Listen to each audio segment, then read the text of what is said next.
nothing's for sure. It's showtime, folks! Thanks for that intro, Sting.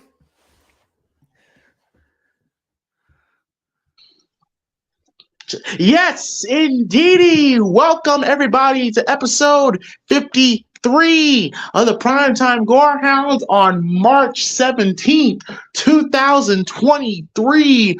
We on St. Patrick's Day. Happy St. Patrick's Day, you drunk sons of bitches. Have fun drinking beer, drinking corned beef and cabbage, and fighting all night long. While in the meantime, me and Paul are going to be watching the 2009 remake of Friday the 13th. Primetime Gorehounds are here, ladies and gentlemen. We are live. Welcome to an episode 53 of the Primetime Gorehounds. I am Primetime James Thomas, here with the Gorehound self, Paul Burr. And Paul, how are you? How have you been, you sumbitch? Dude, it's been a hectic week, with all the college work I've been doing and all. But apart from that, I've been doing good and just keeping my stuff going, making plans for the upcoming year and what I'm going to be doing when college is over. I got some ideas what I'm going to be doing for sure. And yes, for anybody that's out there, happy St. Patrick's Day, and careful if you steal a pot of gold, you'll have a leprechaun after your ass. But yeah, we're here for the 2009 remake of Friday the 13th Part 9. It's been a while since I've seen this one. You're talking... My last time I saw this was, I think it was 2006. Part 9? Part 9. Part 9? 2009 remake. Okay, all right. I'm not thinking straight. It's the 12th entry in the series, and so far, currently, the last one we've seen since. But, yeah, I remember when I saw this, I was pretty impressed. But, I mean, my anticipation level was pretty high at the time, because when I heard the guy who did the Texas Chainsaw remake was involved in this one, I had a feeling it was going to be in good hands to some extent. I do like what they did with Jason in this one. I like the presentation of it, the vibe and everything. And plus, think about this too. I don't know if you remember this as well, James, but this was around the time when one of the cast members from Supernatural was in this movie, and the other half of the main cast of Supernatural was on the remake of My Bloody Valentine. They were literally a month apart from each other.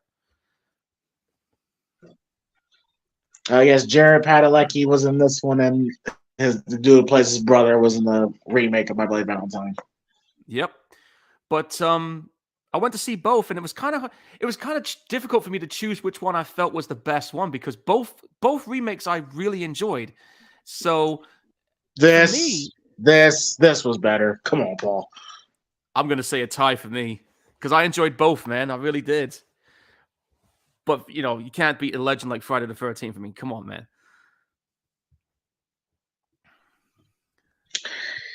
Whatever you say. Well, as for me, I have just I just recorded a video on the Primetime podcast talking about my thoughts on the possibility of Charlotte Flair and Rhea Ripley main eventing night one at WrestleMania, and how I don't think that is a smart idea.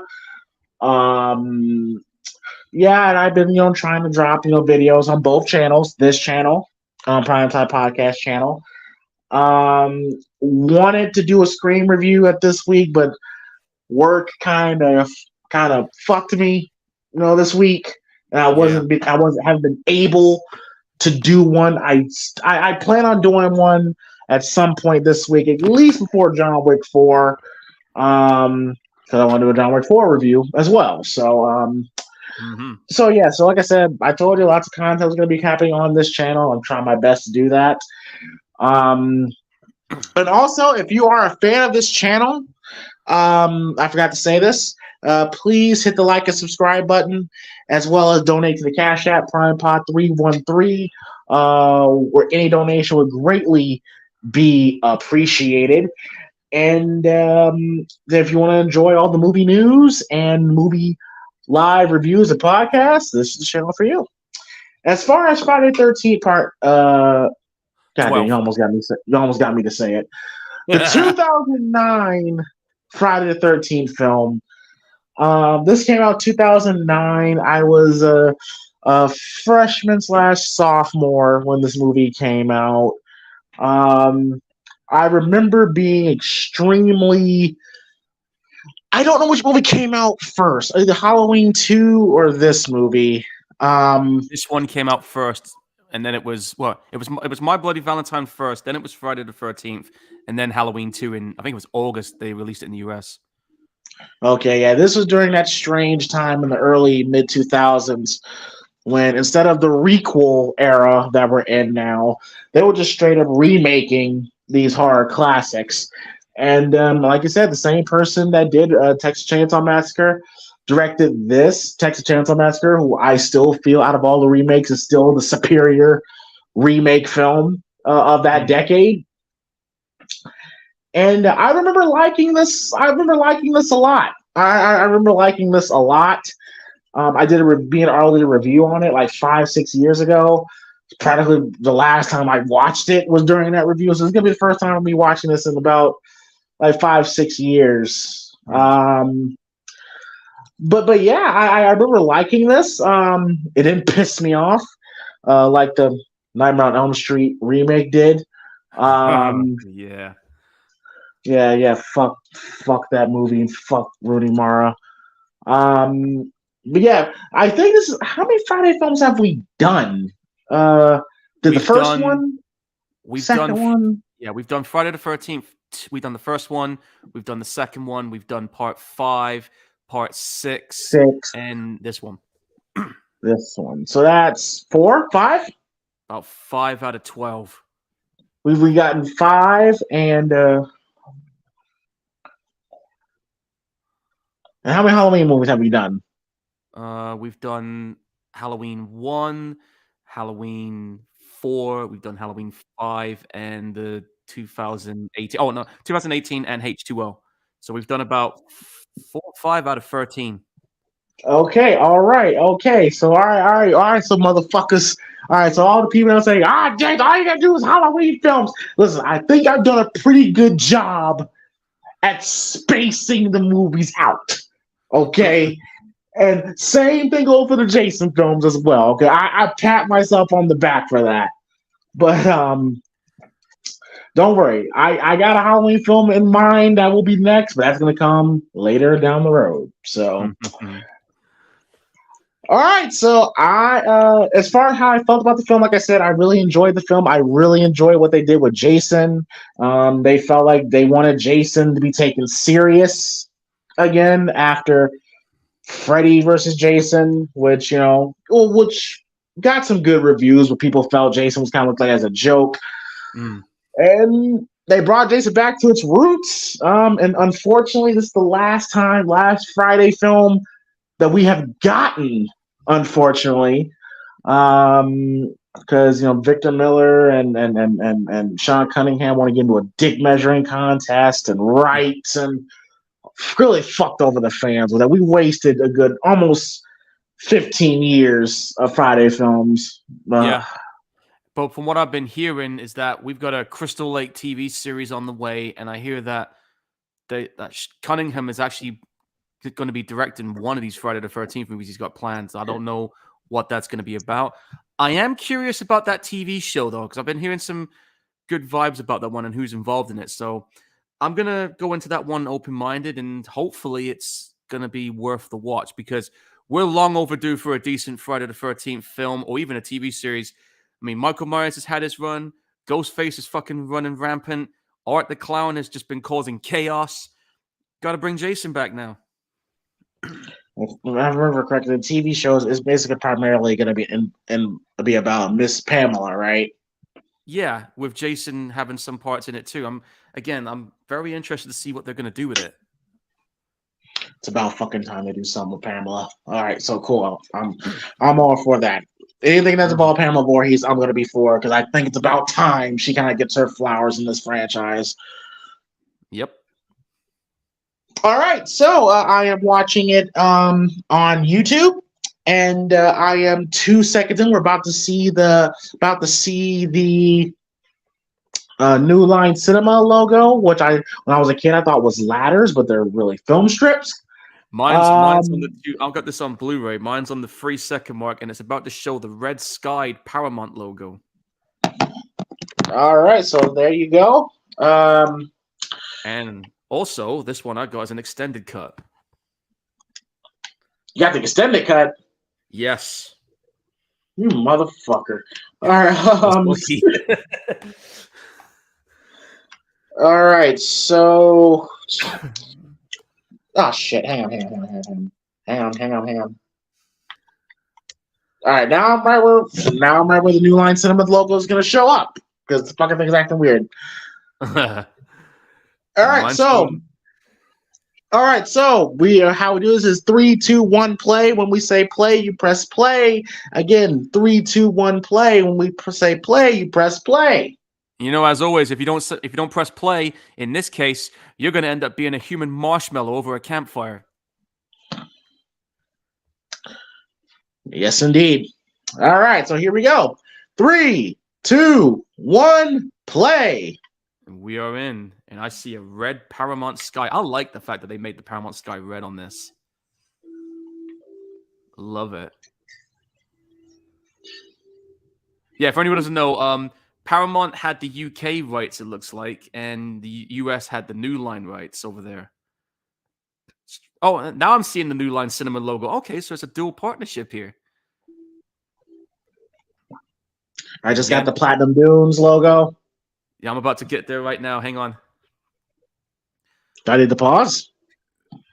There we go. I'm seeing the Platinum Dunes logo now. It's red. And let me know when you got New Line Cinema and Paramount Pictures Presents. All right, I'll tell you in a second. I'm almost there. Hold on. Wait for it. Go. In association with Michael Bay. Yep. I don't care what people say about Michael Bay. He does some pretty good movies. When it comes to action movies, that's what you get. Well, when he's contained. Yeah. June 13th, 1980, 3 years before I was born. So this is pretty much the first film here. Yep. I would have liked to have seen this movie. Yeah, I would have liked to have seen that happen too. But again, at the time back in 1980, slasher movies was a new thing back then, and now at this point in time we had about 30 years of slasher movies, behind this one, and that's why they kind of made this more polished for this particular scene. But I would have liked to have seen this version of Friday the 13th back in the day. And there's Jason looking.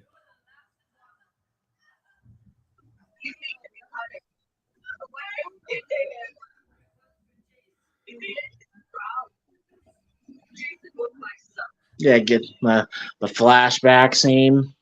Yeah. Ryan you know what I would have liked, Paul, personally? Go on. What I would have liked personally, Paul, if this flashback we got right now, this flashback scene we got right now, that this was the first film and the movie that we're watching, with Jason was the second film, personally. That would have been cool if they did that. I don't know why they chose not to do that. I mean, because Paul, you know why. Friday fans don't really give a fuck about Pamela Voorhees like that. They want to see Jason. I know that kind of sucks though, because a lot of people tend to forget or choose to ignore that. For anyone who doesn't know, it was Jason's mom that was originally the killer. Okay, Jason is iconic, and I'm not taking that away from him, but we all got to understand the fact that it was his mom that got the ball rolling. Just think about this, Paul. Like you have the movie, you have this movie here, and imagine the beginning of this movie. It fades in. You see sirens and people screaming, and in the very beginning of this film are a bunch of kids just been massacred in this cabin, and the only person that is alive is Mrs. Voorhees, and then the movie just starts from there, and then we get to see Mrs. Voorhees slowly becoming a murderer, slowly becoming a mad woman, and then that's what kind of leads to that ending right there. And then right here, when we see these campers, this could be the beginning of part 2. You know what I mean? Yeah. Maybe that's what they're going to do with that TV series when they're showing about Jason's mom. What you just mentioned. I hope so, because there's a story there. There is a story there that I would be intrigued to watch. if that's the direction they're going to go on this TV series, dude, I'm 100% on board. I'd be more than happy to do watch-alongs of those because it looks like it's going to be something promising. I'm just waiting for them to drop that first trailer, just laying and waiting. Well, we can only we hope. Well, we know they said they've got plans for it. I mean, an official, somewhat of an official poster got released. So I'm gonna go on IMDb right now. I'm gonna see what's going on with it. Let me see if there's. I don't trust nobody. I know you don't, but I'm gonna be I don't trust what these people say. Yeah, but you know what I mean, man. I'm gonna try and find something. I have to. All right, here we go. Crystal Lake. All right. According to this, hey James, you're gonna love this. It looks like it is in post-production, expected to release this year. I think that might be the official one. I don't know if that's a fan-made one or an official one. I'm just gonna dig into it a little more because you know there's like tons of fucking fan-made Friday the 13th films. You and me both know this. Nope, that is the official one. A24 Television, Crystal Lake Entertainment. Yeah, that's the one. It's coming this year on Peacock, right? It looks like it. Yeah, I don't know if they're going to show it on Peacock here in the UK. It'll probably end up on maybe Sky Atlantic or Paramount Plus, which I'm hoping, because for folks who may not know, Peacock in the UK and Peacock in the US is a little different because Peacock is kind of like a branch for Sky here, whereas you got the full-fledged Peacock over there in the US. So that slasher movie you got over there called Sick, I'm not able to watch it because they don't have it here yet, the bastards.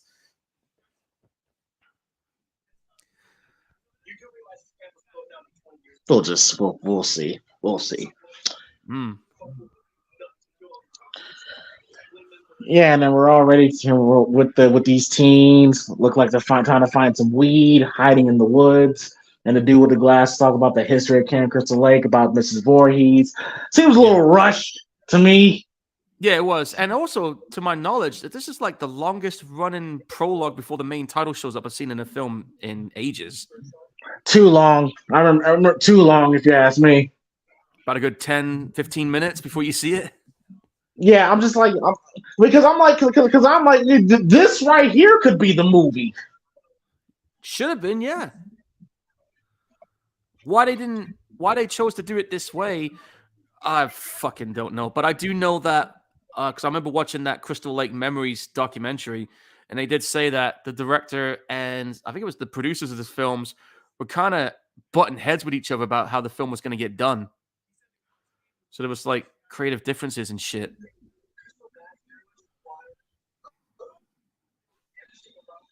But yeah, but as far as the aesthetic of the film, I think that's one of the biggest things people dislike about the film is that a lot of these people, a lot of teens here, a lot of dudes here, I think they said it's like Abercrombie and Fitch models. Like everybody here looks too pretty, too perfect. Where in the older films, you had a nice balance. People actually looked like real people, which you didn't really get here. And of course, you got that 80s charm that that's not really in this movie. No, yeah, you're right. Because when you look at all these actors that's in this film, you can tell they look like they've just stepped out of a Vogue magazine or some shit. They don't look like people like you and me you see in the street. They decided to go for that route, and I think that's because a lot of these movies, especially towards like 2000s onwards, would be where you see a lot of these cast members in slash movies always got to look a certain way. And some people, I don't know if this is true or not, but some people say Scream kind of started that with the way the characters looked in the films, maybe. Yeah, but even in Scream, they looked like, I don't know, like it's weird. And then plus two, it's too. Look, my favorite film in the franchise is Part 4. All right, and what I love about Part 4 about just how natural it looked. Like it looks too. This looks too well lit, too polished. Thank you, too polished. If you ask me, it's like I can see everything way too clearly. It doesn't feel dark, creepy. Like how especially the first 4 films did. Yeah. And what's crazy is that the cinematography is done by Daniel C. Pearl, who is the guy who did the cinematography work on the 2003 remake of Texas Chainsaw. I think he was also involved. I can tell. Yeah. I mean, he's a pretty good cinematographer, but the problem is that some people say when it comes to this film, it's either the picture's too dark or it's too bright, you know. Mm-hmm. But I will say I do like some of the color schemes they've added to this. That like saturated look in some aspects. I do like that. Absolutely. And okay. And the one thing about this remake, you're gonna see plenty of that. Nothing's for sure. It's showtime, folks! Even Stinger knows it. He knows what time it is. Yeah, those titties are so fake, though. They're silicone cities right there. Yeah, they look like two bowling balls. Pull them up.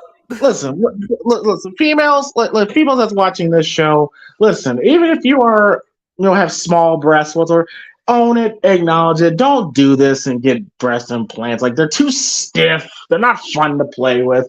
To just own it. Okay, don't get a boob job. That shit's overrated. The problem is, though, people are insecure in this day and age. You know, like when you see people out and about and they start talking about, when they hear people talking shit about their boobs not being a certain way, or they feel like nobody's gonna chat them up because their boobs ain't big enough, and that's why there's that whole insecurity thing. It's the same that's thing. What happens. That's what happens when you spend too much fucking time on the internet. You're comparing yourself to the next person. Yeah. And plus, you got people that want to get that ass lift and all that other stuff. And then you see, and I've seen like fucking stuff on the internet where you got people that's got boobs that are so fucking ridiculously huge. I'm just like, really? That shit's not attractive. They seem to think so, but good luck telling them that. Fuck them. They're fucking idiots. Mm. All right, and the dude found the weed, which he's pissing on. Which that's not smart. No. But at least he found all the weed.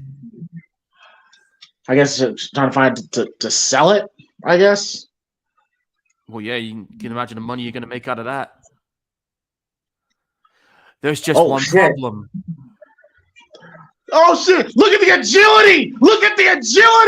Oh, shit. Bro, when I first saw that, I'm like, oh, shit. Like, he was charging at him. Yeah, the way he fucking charged at that dude, man, that was insane. Like, that right there is going to tell you this is a whole different breed of Jason right here. This one's more leaner and more fucking fast. Athletic. Very athletic. I mean, when I saw him gunning like that, I was just like, yeah, you ain't got no chance. And once again, and a nice nod to the second film, Jason sort of bringing the sackhead back.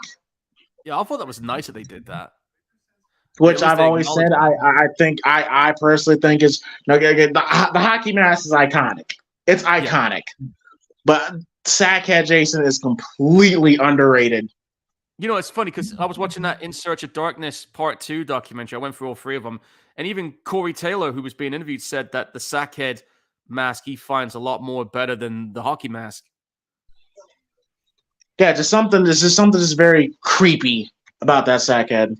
Yeah, and plus, also the Sackhead mask is also a nod to another horror movie villain, Town That Dreaded Sundown. Or the Phantom Killer, who's known as. All right, so now we're in Jason's house, I'm assuming. At least they got the house right compared to Michael Myers' house in Halloween 5. Yeah, that movie is dog shit, complete utter shit water. I wouldn't even classify it as shit. It's lower than whale shit right about now. But yeah, I really like how they did this. Like I said, I would kind of just it's too bright. Like I was like, turn down the contrast, make it very moody, make it very atmospheric. You know? Yeah, really. It's like I don't know why they didn't, tone it Because it was down the a little bit. style. It was the style back then. Yeah. It was the style. I think it was using the Panavision Genesis at the time.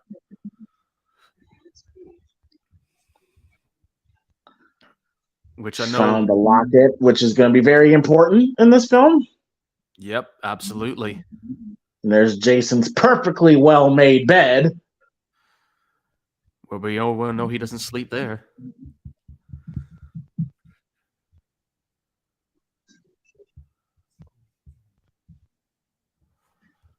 But yeah, but like I would really be interested, and like because that part of Jason has always fascinated me. Like I want to know like what was life like with Jason when Pamela was alive and around. Like I've always been fascinated.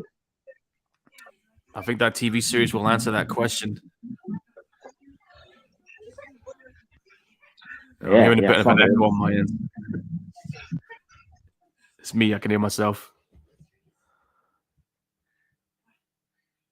And yep, it wouldn't be a Friday the 13th movie without some sex scenes. So come on, guys. Let's be real here.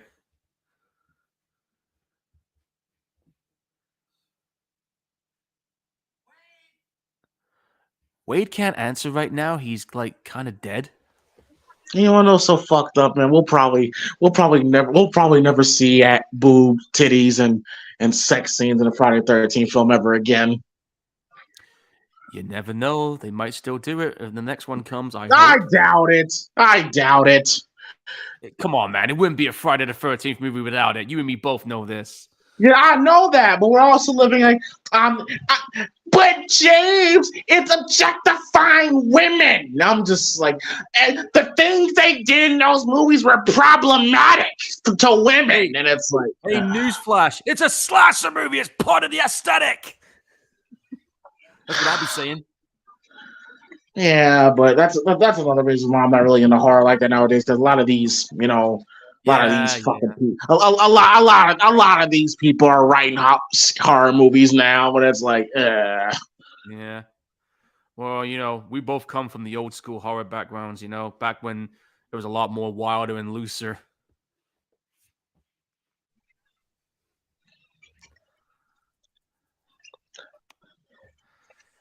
And then I think this is when Jason appears from the shadows behind her. Yeah, he was already behind her in that sleeping bag earlier when they were busy getting down to business. Doggy style. Great position. I'm sorry, what? No, you're fine. I was just saying, you were saying doggy style, and that's exactly what they were doing. Yeah, but I like this though. It's all quiet. You just hear the environment. I like stuff like that. I like movies where they hardly use the music sometimes. I've said that enough Just use the environment. Just use the environment. Exactly. The environment sounds are more scarier than music giving it away. I've always maintained that with people.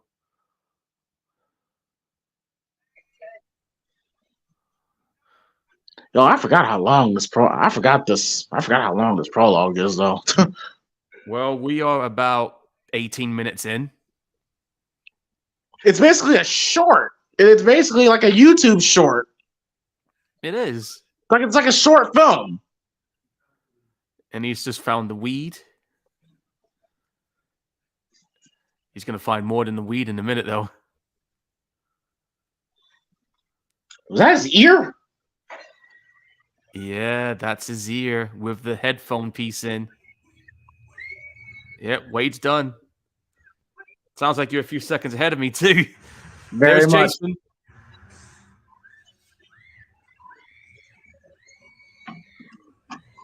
Region time zones, folks. I don't know what to say. Well, this is dark. I fucking love it. Oh!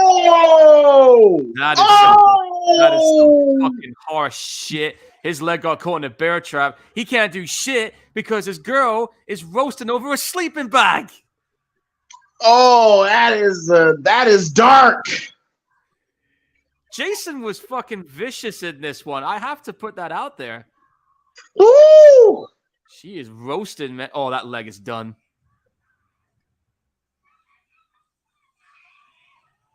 There. Now, I remember thinking that was awesome. That was great. And we don't really see Jason set traps like that. It was a nice little layer to his character I enjoyed. Yeah, I thought that was great too. They actually made him. I like the fact that they actually made him more like a strategist when it comes to planning stuff.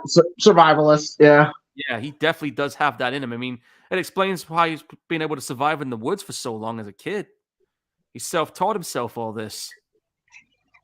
Another ode to part 2 with the head in the wall. Yeah. I see it. Yeah, guys, you might want to get the fuck out of that house. Still fucking around right now? Yeah, like you put your hand in there. I wouldn't put my hand in there. Are you fucking nuts? I'm not doing it. Yeah, I'm not putting my hand in there. Fuck that. White Dude, people. Get your get your hand out of there. Dude, you knew it was gonna be a head now. What the fuck? You knew it was a head, bro. And then you drop it in that shitty ass bathtub.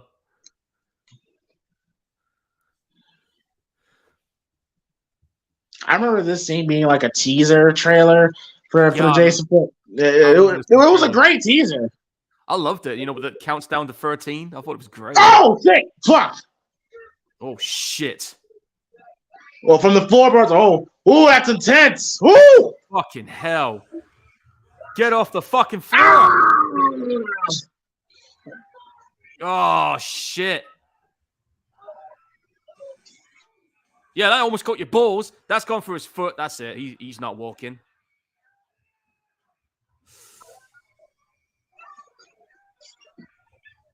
Oh, that's gotta hurt. Right Oh, he got him! Now. He got him! He grabbed him? He grabbed him! Okay, I'm gonna skip ahead a minute. Yeah, he's just grabbed him by the chest, right? Yep. And he's bleeding out the mouth. Yeah, okay, I'm there. I got a fucking time restrictions, bro. All right, she's gunning it out the door. She's gone. She's gone. He just arose from the. Oh, damn. This is great. This is still great. Damn, dude. This is still great. Jason has it all figured out in this one. It explains how he's able to appear out of nowhere in certain spots. He's got like tunnels and everything. Wonder where Rambo got that idea from, Which people kind of complained about that too. Which that I didn't mind. Well, I mean, he's not supernatural anymore. Like they've made him a human again. Yes, indeed.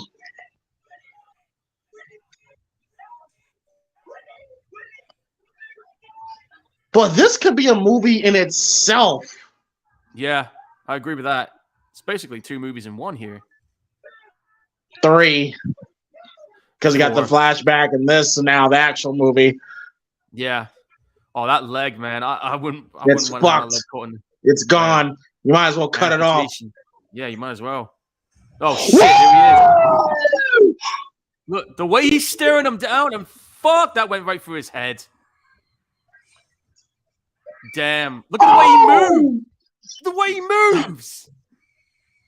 Yo, look at how he moved. Did you see how he moved?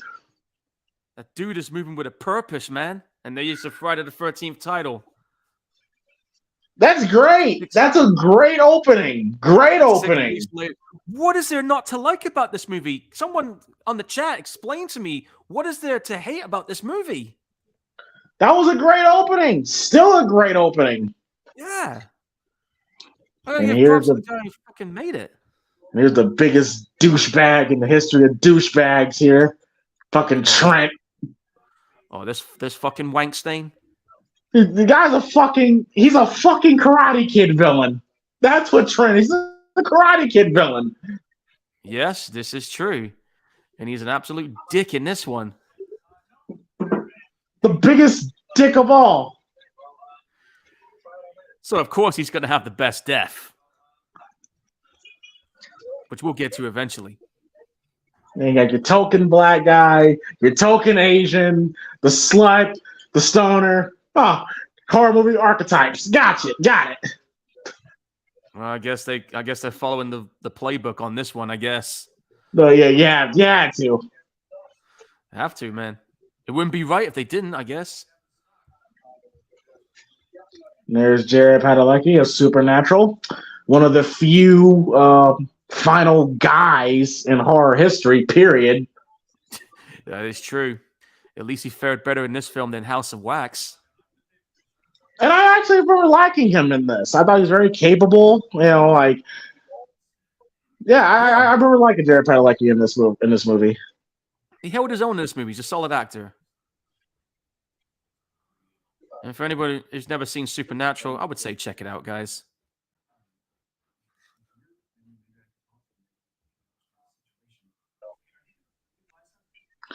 This guy is a wrestling heel. He is a WWE heel to the fullest. Dude's fucking going MJF on us, isn't he? Hey, this dude is like, if he was saying that to me, I'll be like, dude, wait your fucking turn. I'm almost done here. He's like, you okay, bro? You good? Oh, you don't want to hang out? You don't want to be friends after? He's a fucking douchebag. Oh, this guy, man. You can imagine. You said MJF. Perfect. That is perfect. Yeah, that's exactly what I was thinking. MJF is a horror movie douchebag villain. Yes. Damn right. Excuse me, bro. Are you gonna buy something? Because you've been staying here yapping, bro. What, you okay? Are you all right, bro? Do you even lift? Do you even lift, bro? Like a combination of fucking MJF and Robbie E. Yeah, bro. Like, and he has a douchebag named Travis Van Winkle. That is an ass. He's probably a dick in real life with that name. I don't know. Maybe he might not be, but with a name like that, I'd be kind of like, I'm going to have a hard time getting around with that name. And there's Johnny Cage from Mortal Kombat. Wait, that's him? I think so. Nah, it can't be. Hang on. Hold the fuck on. I gotta look this up. What's the sheriff's name? Sheriff Brackey, right? Hold on.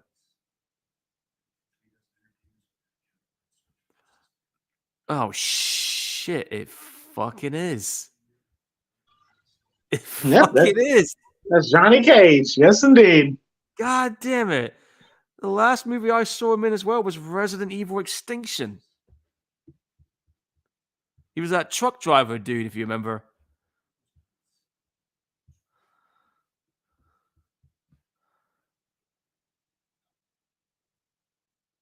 Well, it's nice to see him in a film, that's for sure.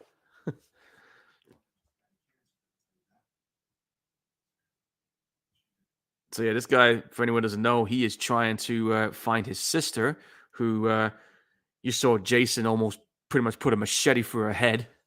Almost. Or did he?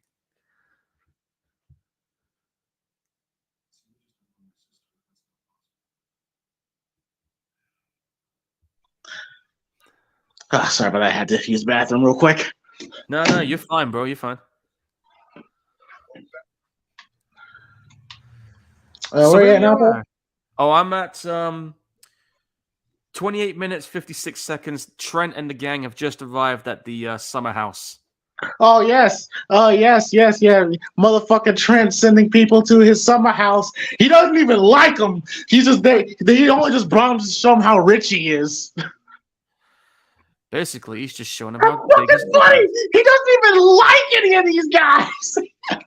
He's like, yeah, bro. Here's my boat. Here's my big ass house on the beach. He's just trolling them. He's fucking trolling them, plain and simple. He's basically saying, I got all this. He's great. I love it. He's literally fucking going to MJF. Next thing you know, he's going to say, I'm better than you, and you know it. He might as well say, I am Trent Travis Van Winkle, and I am better than you, and you know it. Jesus. So I guess Jason's going to be Bryan Danielson saying, yeah, well, you're going to get your fucking head kicked in. Doesn't really apply when MJF actually beat Bryan. Mm. Come on, boy. MJF beat Bryan, bro. Say Wardlow at least. Yeah, I still can't believe he was able to pull off that win, but hey, kudos to him. Can't believe they turned the Blackpool Combat Club heel over Adam Page. I'm like, get the fuck out of here, man. Come on. Oh, fuck Adam Page. Yeah, you know, we all know the reasons I'm still not over that bullshit he did with Punk, bro. I'm just like, man, fuck I'm not you, either. dude. I'm not either. He went into business with himself. Punk was right about what he said about him, and yet he's the one that's getting fucking. Yes, I agree. Punk was absolutely right to call out Adam Page. Like, bro, this ain't got shit to do with you. Yeah. But I'm sorry, just that whole crew of Megan, Bucks, and Page. I just don't like. I'm not gonna lie to you when I say this. Even though when I got the Dynamite shows on record, anytime their matches come on, I fast forward past them, and if I'm watching it live, I just change channel and go on a piss break until their match is over. I can't watch anything they're involved in. I can watch any of the matches, but with those guys, I'm like, nope. After that, I don't think so. Yeah, it's just not it for me. It's just not for me. It's just not for me personally. Yeah, I get it. So anyway, this guy's going to this random house that belongs, and there's a pissed off Pooch. Oh, this is one of the more creepiest scenes in the film when she's like, she's not missing, she's dead. Yeah. So basically, the townspeople, like the townspeople themselves, knows that Jason's is in these woods. Yeah, and they know not to fuck with him either.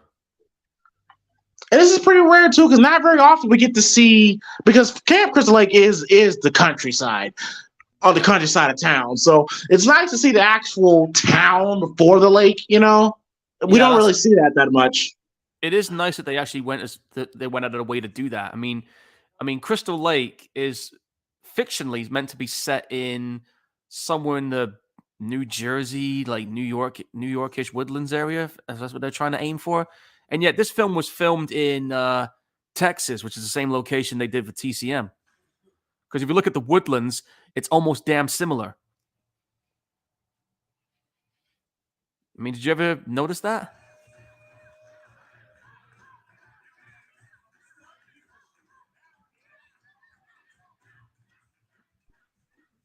Oh, easy. That's obvious. Yeah. And then you got this Asian dude, Aaron Yu, who taking a page out of Jackass's playbook by doing all the crazy stuff. I hate dudes like that, bro. Like, bro, trying to get fucking attention, bro. Stop it. Yeah. I mean, I've used to do stuff like that when I was younger. I mean, you know, not like that kind of stupid stuff. I mean, as you know. Okay, exactly. I'm about to say, like that. I've got blown up by a firework. Now that's as stupid as it gets, you know.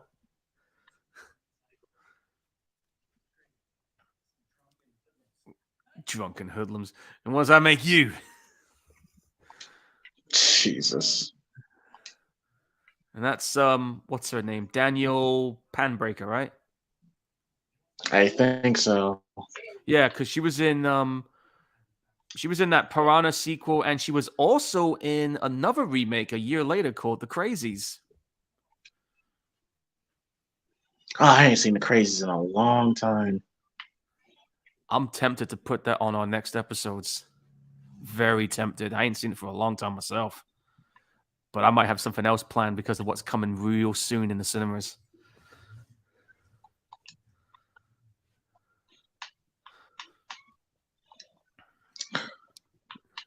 So yeah, so basically Jared Padalecki's character is basically the fucking the Rob guy from part 4 trying to look for his sister.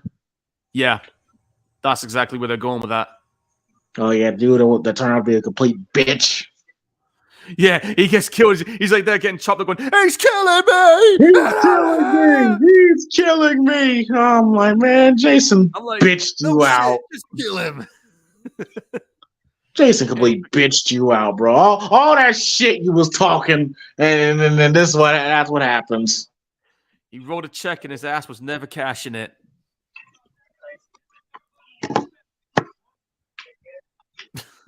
Start putting on a whoop ass machine, huh? Oh, okay, cool. And so, oh god, like I said, like some of the dialogue here, you can just tell, like, yeah, this is late 2000s, Late 2009, yeah.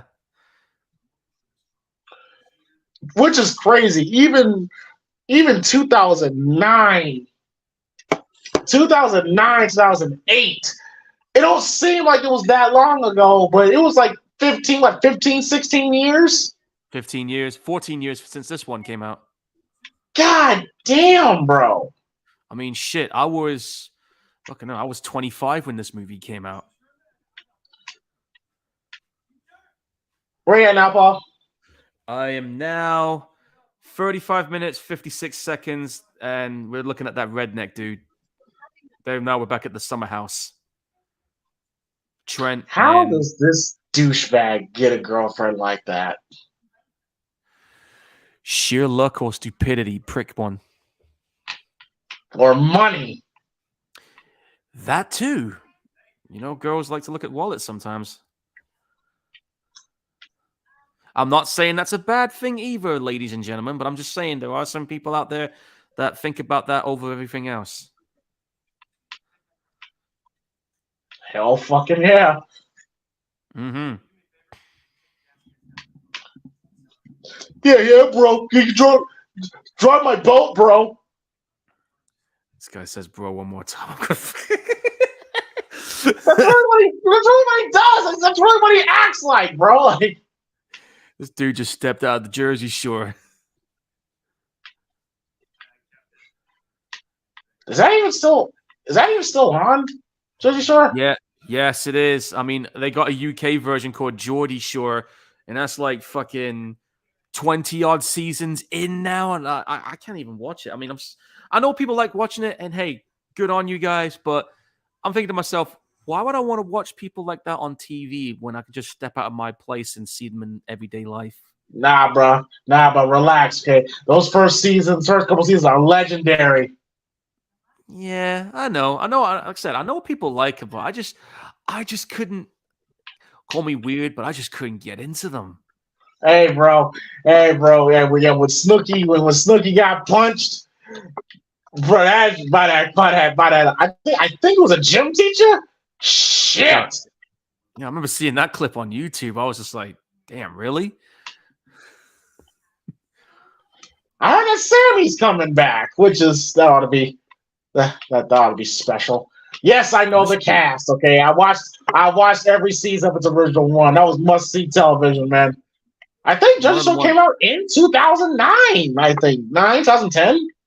Jersey Shore came out around, I think it was 2007, if I'm correct. No, it can't be 2007. I want to say 2000. I want to say 2008, 2009.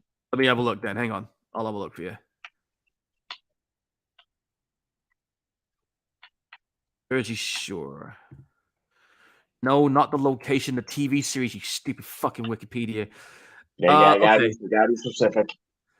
All right, it's 6 seasons. Yeah, you're right. The first episode was December 3rd, 2009 to 2012. Yeah. And then you had the reunion thing in 2017. And now you got the spin-off series, The All-Star Shore, which aired last summer. Oh my God, ain't y'all 50 years old? How old are they now? Let me check. Hang on. Okay, so Dean and Nicole is like 36. Pauly D 36? Yeah, Pauly D is 42. Fuck. JWoww is 37. Sammy is 36. Vinny, he is 35. Ronnie is 37. Angelina is 36. And last and certainly not least, Snooki, she is 35. Oh, and I almost forgot. I almost got Mike. He's 40. So Mike and Paulie D are the oldest. We're getting old. Well, I'm getting old. Dude, I'm gonna be 40 in December. Hilarious. You and Paulie D are the same age. That is hilarious. Yeah. Truth is, though, and I'm gonna be honest here, I didn't think I'd be around to see that number, but here I am.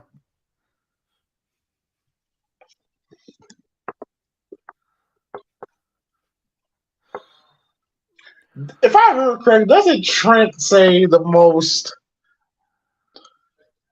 douchiest? Like, your tits are stupendous, dude. I think he says that in this film.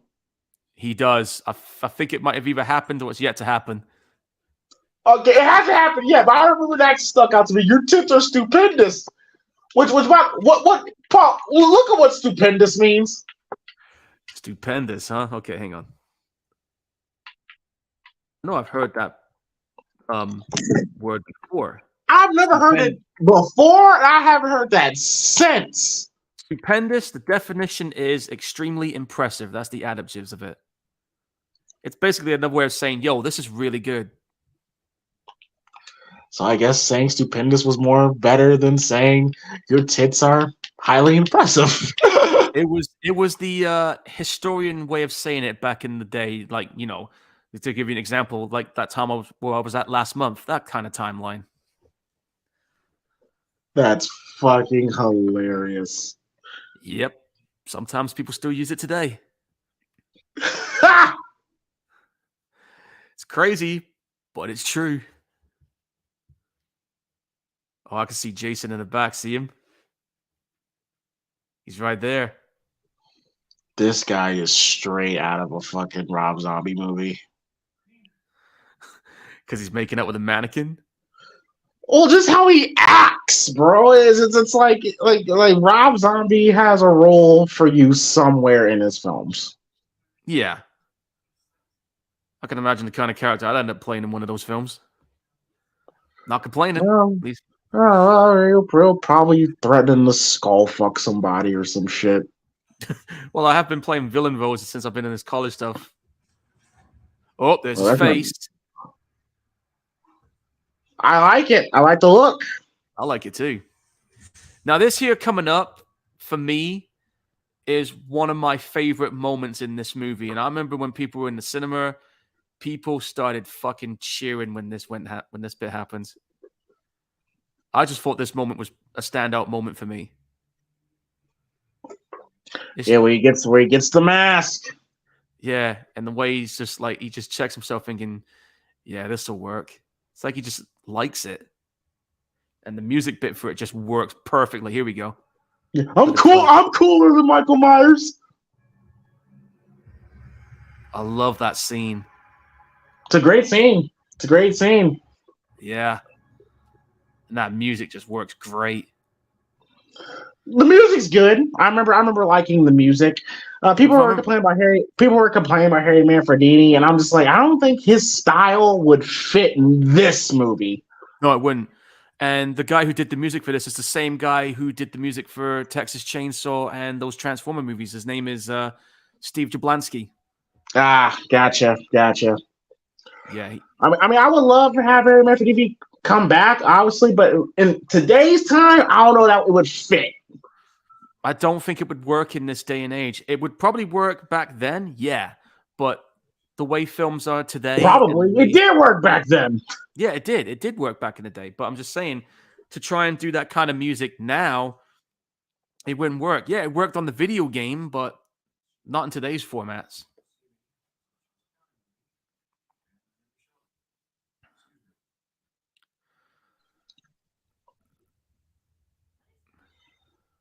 Yeah, pretty soon we're about to get one of the best deaths in the film for sure.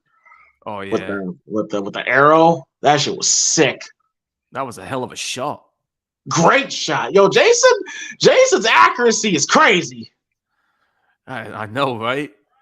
And I think Like, it was also it was definitely a nod to the original film too, because remember Jason's mom killed somebody with a bow and arrow.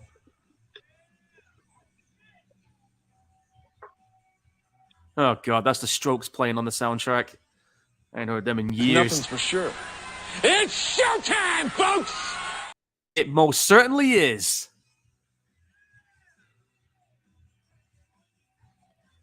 Can't do the this on most. movies nowadays.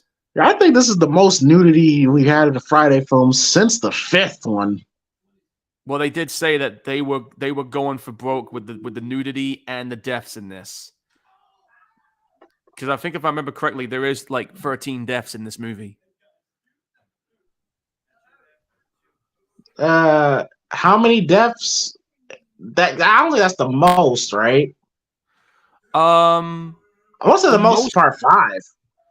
No, the most deaths I've seen is probably people say probably either Jason Goes to Hell or Jason X. Jason X? Well, yeah, he did wipe a bunch of people out, especially in that ship as well. Don't forget that. Oh, that's right. Yeah.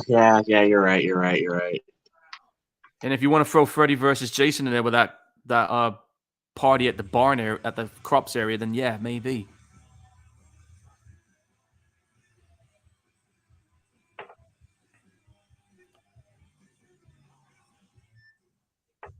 Oops.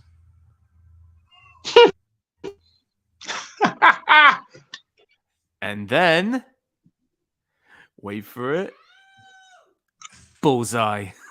He's like looking back, thinking, "What the fuck?" that accuracy is crazy. I know.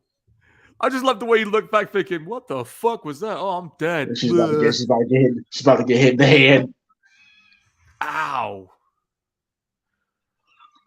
And we've seen what boats hitting people in the head is like. Remember Piranha?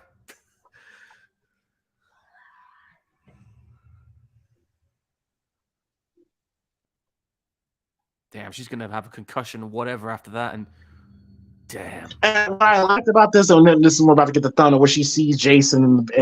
Well, I think it would have been more scary because she clearly is gonna have a head injury. It would have been scary if we just kind of just had her just looking at Jason. We never see her killing him. I'm sorry, him killing her. It's just her just seeing him, and she kind of like fading in and out, and she, like. That would have been creepy if we just left it at that. Yeah, that would have been fucking out there. I don't know if you noticed also, but you look at Jason's costume. Some people said that looks like Jason's mom's jacket he has on. I've never paid attention to that. Some people said that. Because it's the same kind of jacket he had on Freddy vs. Jason. Maybe he had a Freddy jacket vs. on Jason, yeah. Yeah. So it makes me wonder. I wouldn't be surprised if it was,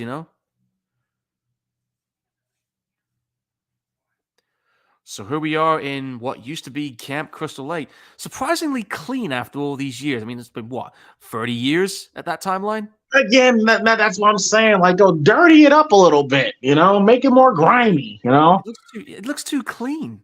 I mean, too clean, too well produced. Yeah, I mean, like, think about it. Right? The place hasn't been used in decades. It's going to be a lot more disused and disrepaired after this.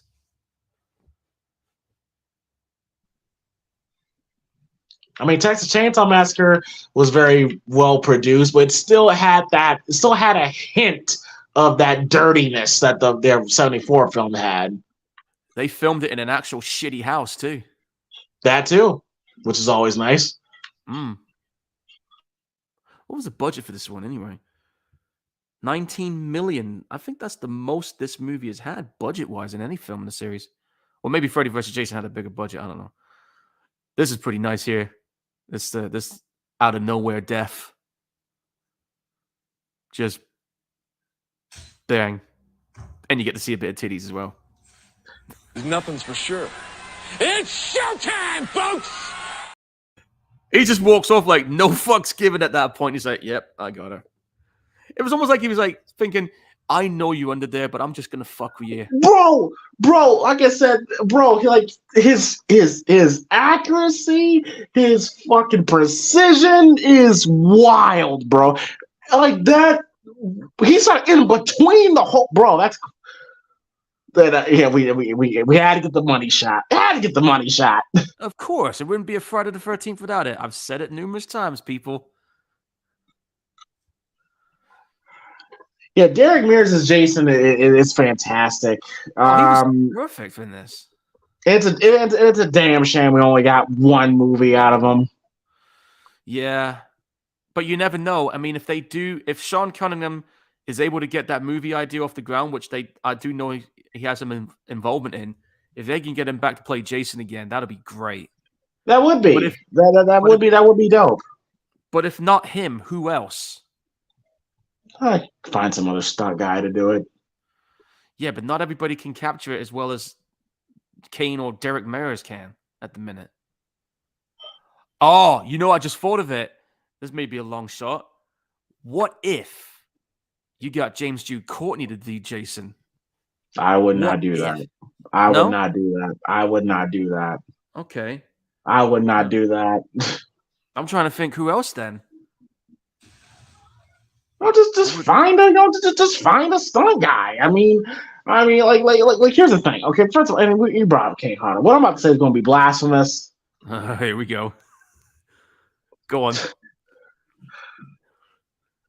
I like Kane Hodder as Jason, but for God fucking sakes, he's overrated.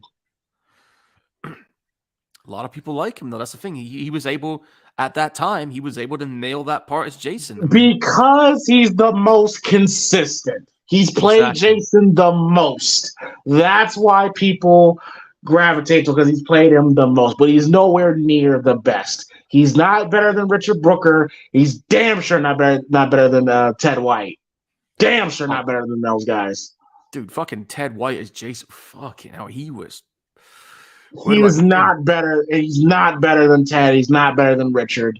Fuck out of here with that.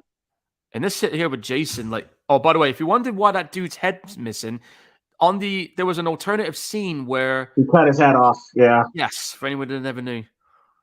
And this is another thing too. Like, Jason sees this bag, and all of a sudden he's like, his awareness meter just goes in the red at this point. He's not dumb. He's not dumb. And the fact that he's got everything figured out like this, that tells you a lot. This is a different Jason.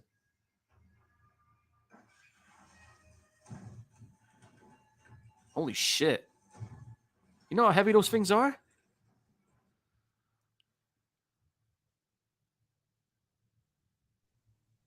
I mean, look at the build on this guy. Oh, Derek Mears, he's like what, a good 6'7", 6'8"? 6'8" at least. And also, I think he was also into mixed martial arts at one time. I could tell with how he moves, his agility and stuff, yeah. Dude's going to be 51 next month. 51? Yeah. Okay, still young enough to play Jason. So he could definitely do it if they do make that movie happen. So he's 51, and he was in his late 30s when he did this? Well, he's 50 now. Count back 14 years. He was 36 when he did this. Okay. I'm guessing. The last movie I remember, the last thing I've seen him involved in anything besides Hatchet 3, he was on that Swamp Thing TV series, which I thought he did really good in that too. And again, the way he's got the place set up with those bells to know where everything is.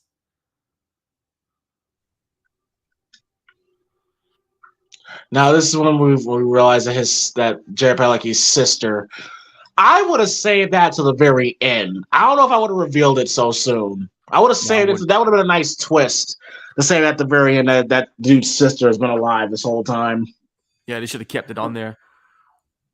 They should have waited until the end of that. But the fact that the way that Jason, this is the thing, like, this is what astonished me about this one, is the fact that Jason had all these security measures put in place that he set up himself. So if those bells trigger, he'll know exactly where it is. And this is another interesting story arc with Jason. I don't know if they've got it on the version that you're watching, but on the extended cut, they show a little bit more to the scene that's coming up where he's coming down to his lair, where he's sharpening up his machete, and then he gets flashbacks about what happened to his mom, and then he just fucking snaps. It's like they try to, how do I explain it? It's like they try to show this character a little bit, try to get you a little more sympathy for the character, but not lose the menacing side about him. Does that make any more. sense? I mean, trying to make it more complex. Yeah. I mean, what do you think? Do you think that worked in this one, or could they have dived into It it more? did. It did, but I don't think you really need to make Jason complex. I mean, Freddy's complex. In a way, Michael's complex.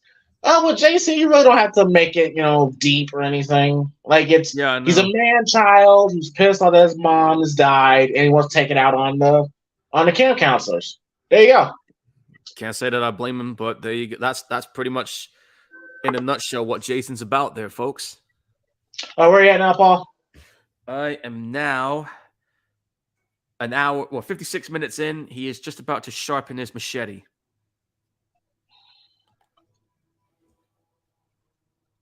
Yeah, you definitely got the extended version. Yeah, because I don't have that on my version. Yeah, I'll tell you what's going on, folks. He's sharpening his machete, checking how sharp it is, and that's something I never thought. At least he knows how to maintain his weapon.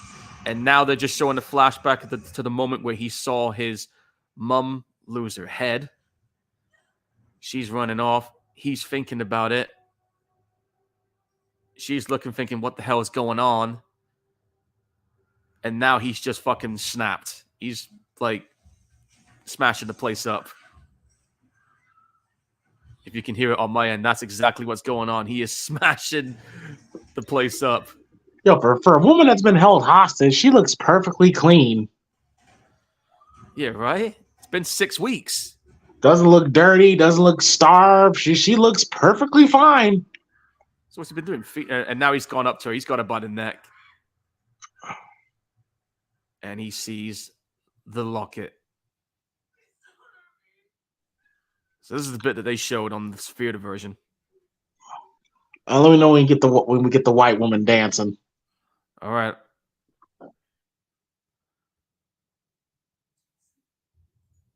So he won't kill her because I guess she reminds him of his mom because it looks like her, I guess. Reminds him of his mom, yeah. Yeah. That's where the sympathy part comes in. But again, yeah, she's too clean, too well fed. Is he feeding her, or did she kick up a fuss about being dirty? I mean, you're meant to be a hostage. What is he feeding her if that's the case? I don't know. Probably cooked rats. There's plenty of them down there.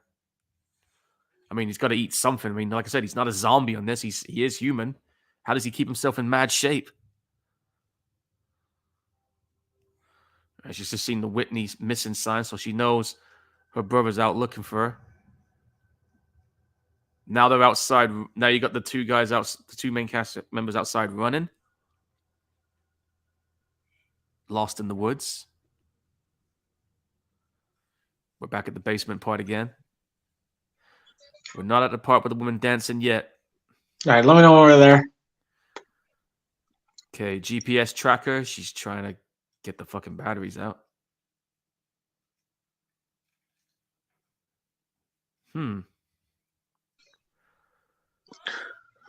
Yeah, I just thought that was just wild to me. Just like, well, she's been up here for 6 weeks, and she just looks like exactly like how she did in the beginning of the film.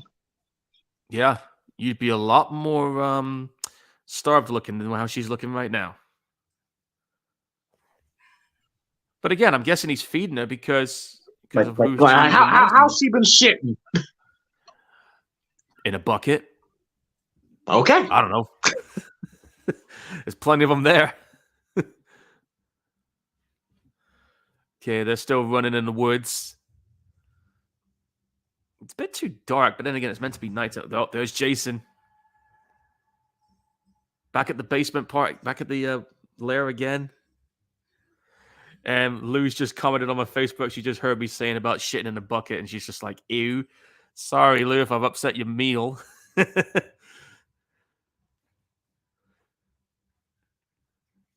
Okay, she's got herself loose. She's trying to find a way out.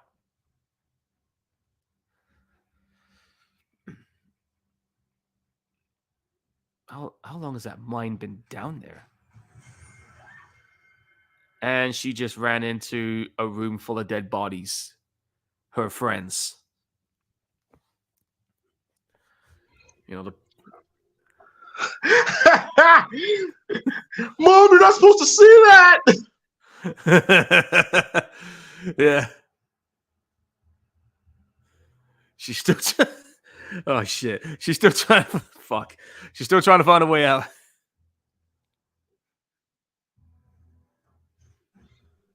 I mean, the set design is great. The design of his lair is great. Yeah, I think it's really cool how they put it all together. I'm trying to figure out who's the set designer. I want to get the dude's name. I'll have to go on IMDb for that. Hang on. I'm going to get the name of who designed the sets. I got to give this Yeah, a shout out. it's a really dope design. I dig it. Okay, woman dancing.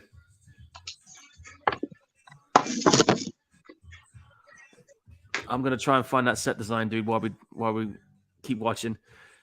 Yeah, you do that. You do that. I'm on it.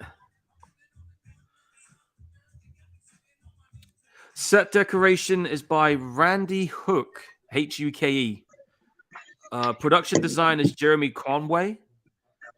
I'm trying to see who the set designer is. I'm looking.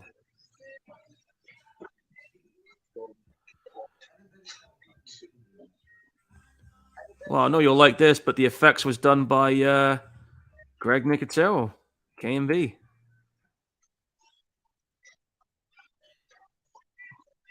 Listen, I will give Trent this. Now that I think about it, I just thought about this. Okay. Go on. Wait, what? I said, go on. Okay, I'll give Trent this. Okay, if my girlfriend, I just got into altercation with this star. If my girlfriend brings this dude back into the house, talk about how you want to come in for a drink whatsoever, and even Jared Padalecki was like, I don't think your boyfriend's gonna like it. I'm like, you're goddamn right. So I was with Trent on that one. Now I think about it. Yeah, you got a point there. What the fuck you bringing this dude in the house for? Dude. Ah, shit. He was probably gonna smash till he did that. Heirloom, it's just a fucking table, dude. Jeez.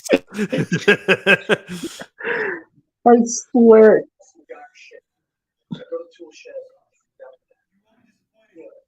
He doesn't fuck us up. It's gonna fight.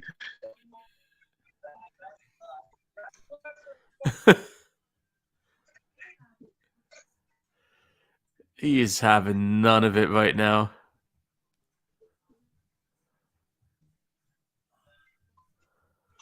Of course, he's about to go. She was her girlfriend, like a real G.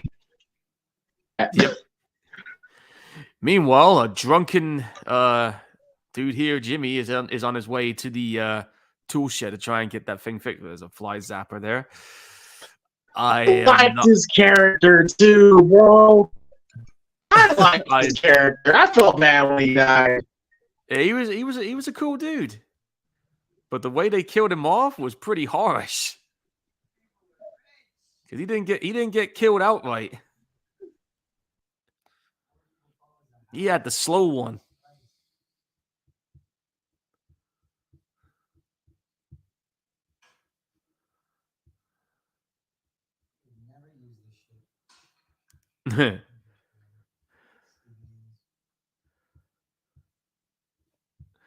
And for anyone who's just tuned in here or pre-watching later, we are watching Friday the 13th, the 2009 remake, and we're just about to witness another poor sucker about to become another victim.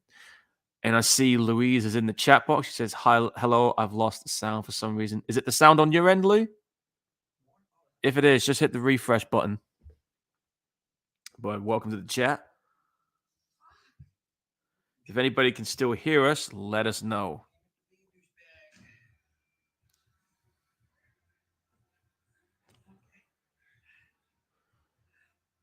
Hey, James, I think it's showtime again.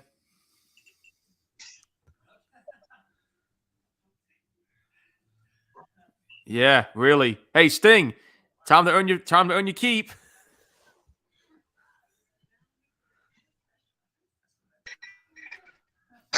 Man, I'm sitting to work. Hang on.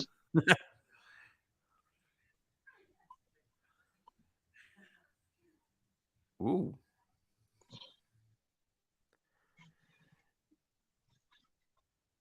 This dude's helping himself to a bong.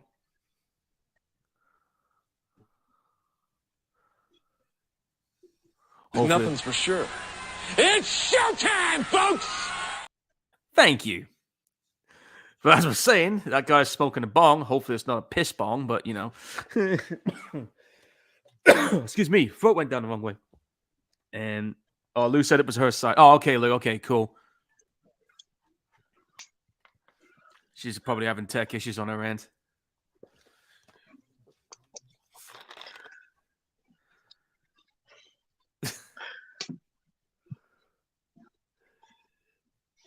No, I don't want to get to that point. Lou. Piss bong. I don't want to get to that point where I'm so high. I think animals are talking to me and shit. That's the type of high I don't never want to be. Well, yeah, ask Ash from Evil Dead. The laughing stag head from Evil Dead 2. Yeah, right. Man, that was wild. Then again, I'd be freaked out too if I saw these like taxidermy animals all look staring holes at me like that. I'd be like, dude, what the fuck are you looking I at? always thought that was weird. I always thought shit like that was weird. I couldn't do it. I'd have to like make them face the other way.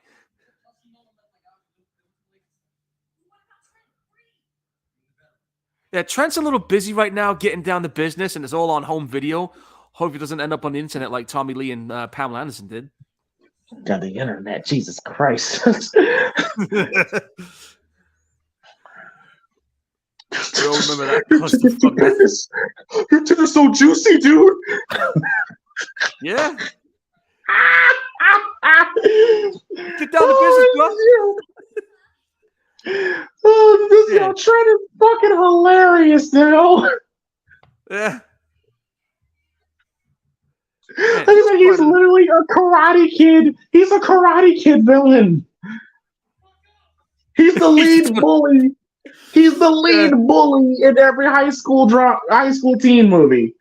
Yeah. And he just flat out told that person that's knocking on the door to fuck off. I'm bragging told his girlfriend. Imagine that. You're cheating on your girlfriend, and your girlfriend's right outside, and you told her fuck off. Yeah, like, what the fuck, dude? Savage. Yeah. MG would approve. Oh, he definitely would. He'd definitely be enjoying this scene. Oh, Jason's look. I wonder what's going through Jason's head. The way he's looking, he's like thinking, fucking really? Probably some interesting feeling just because he's never had a female. Yeah. And isn't that the reason why he ended up drowning in the first place? So Mrs. Voorhees says. Yeah. Dude, there's always two sides to every story. That is true.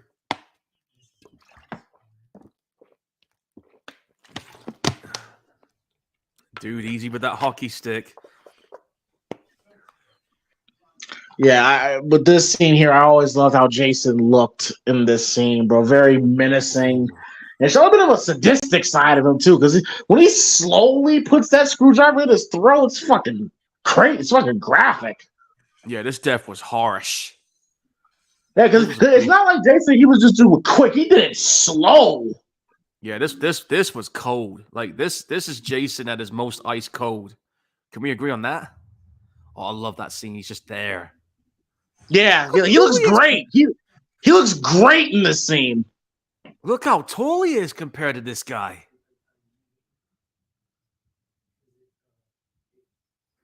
The hell are you going to do if you saw Jason staring a hole down you like that? It's not a whole lot you can do. Fight. Yeah, good luck. Good luck. Fight. I'm throwing everything I can. Chairs, bottles, anything I can find. Like I'm walking out of here with something. What did Denzel say? What did Denzel say? I'm walking out of here with something. As long as he doesn't punch your head off. Well, I'm biting, kicking, scratching. Oh, this is where it gets fucked up. Listen, this is harsh. Yeah, like the Jason. We see more of a sadistic side. I like it. Where it seems like he's kind of he's straight up out muscling him, but he's kind of like in a weird way. Kind of looks like he's kind of like enjoying this. Oh, he obviously is, and he's gagging real bad, dude. Look at him. What he's like looking like, yeah, that felt good.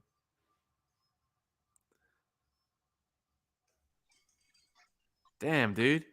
Great death scene. It is. It's very simple, effective, and sadistic, and done pretty good too. Meanwhile, back in the woods. Hey, Trent, your girlfriend's outside and she knows what you're doing.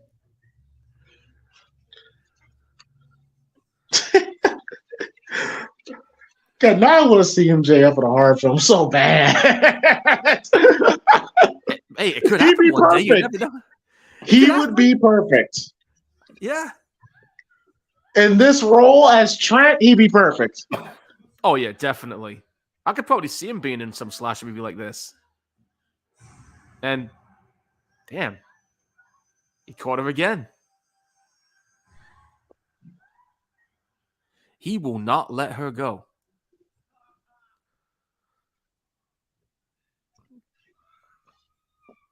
He's like, come back here, you.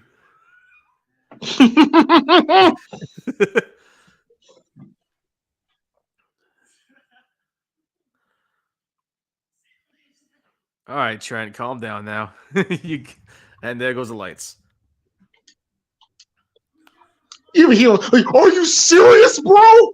There's a killer outside, bro. He's like, you serious, man?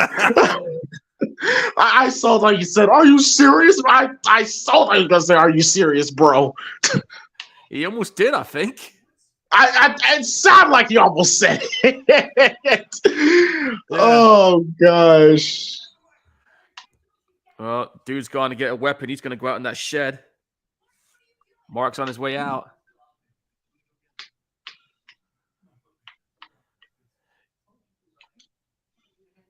This is a really solid film. Yeah, again, I don't understand the hate this one got. I mean, I kind of see the hate because of just how lit it is and all that stuff. But I think I think I could say out of the remakes of the big four of Freddy, Jason, Michael, and Leatherface. Yeah. I could say this is probably the second best after Texas. Yeah.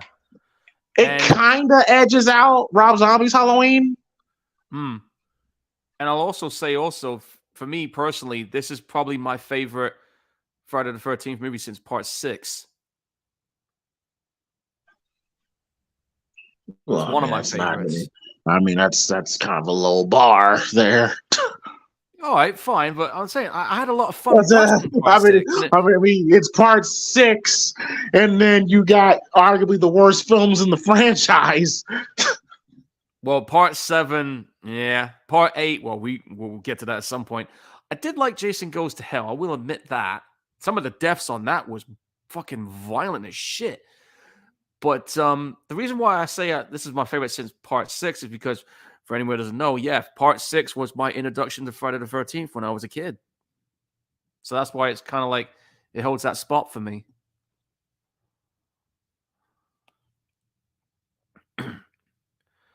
And this scene coming up, this demonstrates just how fucking quick on the draw Jason is.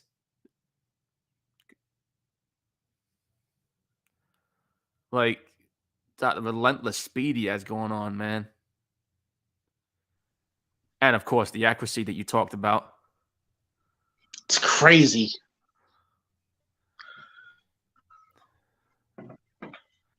Like, if I saw something like that running towards me, that is terrifying.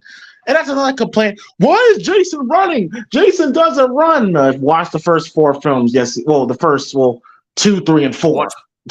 Watch, especially the 4th one. He was fucking gunning after people in that one. Tell me, it's so easy. It's so easy. It's so easy to spot fake fans. Yeah. I mean, dude, a guy his size, no way he should be that fast. It's fucking Brock Lesnar speed, isn't it? Speaking of which, here's what I'm talking about. Watch this, guys. Especially when you see that faraway shot when he's just literally gunning at him. Look at how he moves, though! Shit! That's what I mean. And then the accuracy. Here we go. Bang. Pinpoint accuracy. And that was right in his spine, too. So, good luck walking.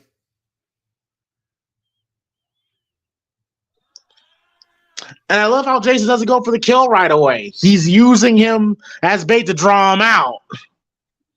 And when it doesn't work, you see what he does. Yeah, then he goes for the kill like, fuck it. Yeah. He just slams him on the ground and the axe comes right out of his damn chest. But I thought that was unique because we've never really seen Jason do that before. Actually use someone as bait to get someone out. Exactly. Normally, Jason is just one track, kill everybody. Jason's actually strategic.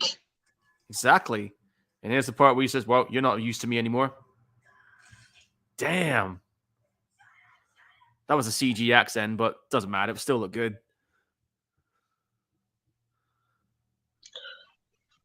And then we're about to get a very Michael Myers-like shot here coming up.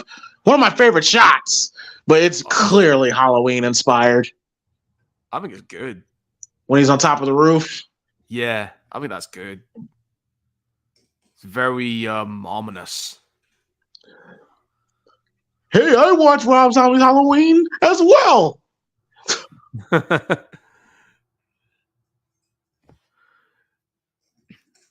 And he's got himself a gun. Most of the times in slasher movies, that rarely works. This is a pretty good death scene coming up as well. This one here. The sound effect of it also is just, oof, bone crunching.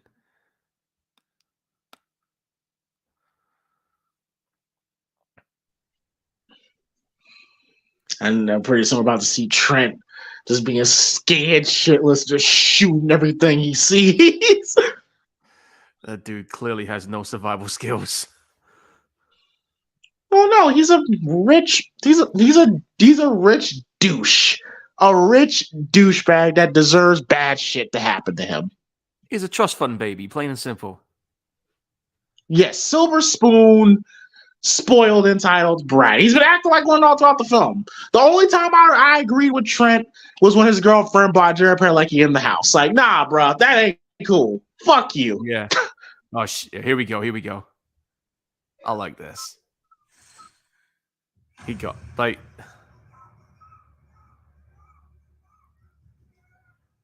And then that impact of what's coming. Oh, dude, that fucking eye, the way he's looking. Gets her up. And then. Wait for it. Listen. Right about here. Oh. That noise when it goes in. Just. That little yelp. She had no chance, dude.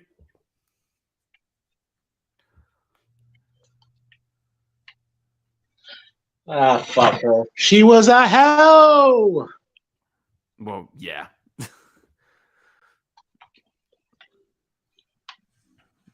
Jason's planning his next move, folks. And he's literally all over the fucking place too. Yeah. Like, for someone who's never been in that house before, he knows his way around the way. He's already cased the joint.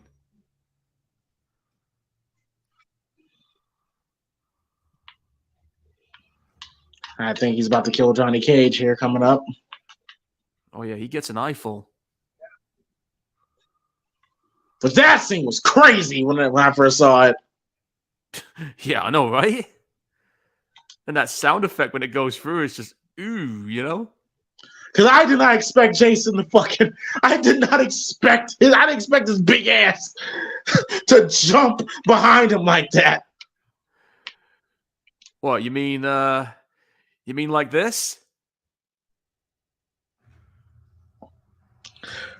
Oh. Fucking A, dude. Holy shit. Well, Sheriff, thanks for coming. It's great. It's great. It's great. Love it. It's a good death, man. I loved it. Yeah, he killed a copper. It's done. Of course he had a gun. He's a fucking trust fund, baby. Dude, it's just a closet. Hold your fire. Can't shoot for shit. Dude, it's just your dead girlfriend or dead mistress. Will you put the gun down? I'm going to jump in this TV in a minute. I'm going to spit smack him across the face in a minute if he keeps firing that gun. You're gonna hurt somebody, bro. Well, what if he copped the feel? Well, what if he copped the feel of that girl? That would have made him an extra asshole.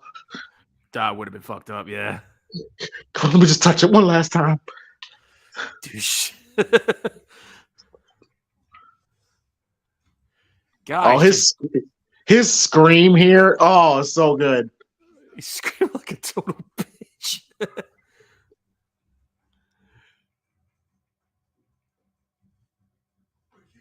Hey, he took the keys. Dude, the radio's fucked and he's still trying to use it.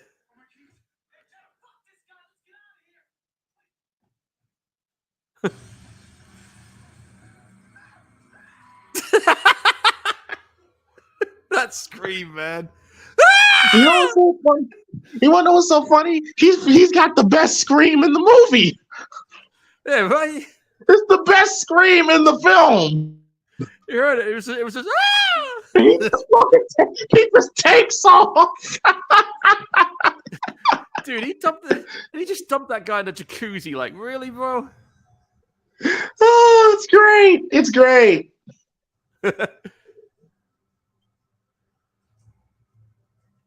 Yeah, keep on running, boy.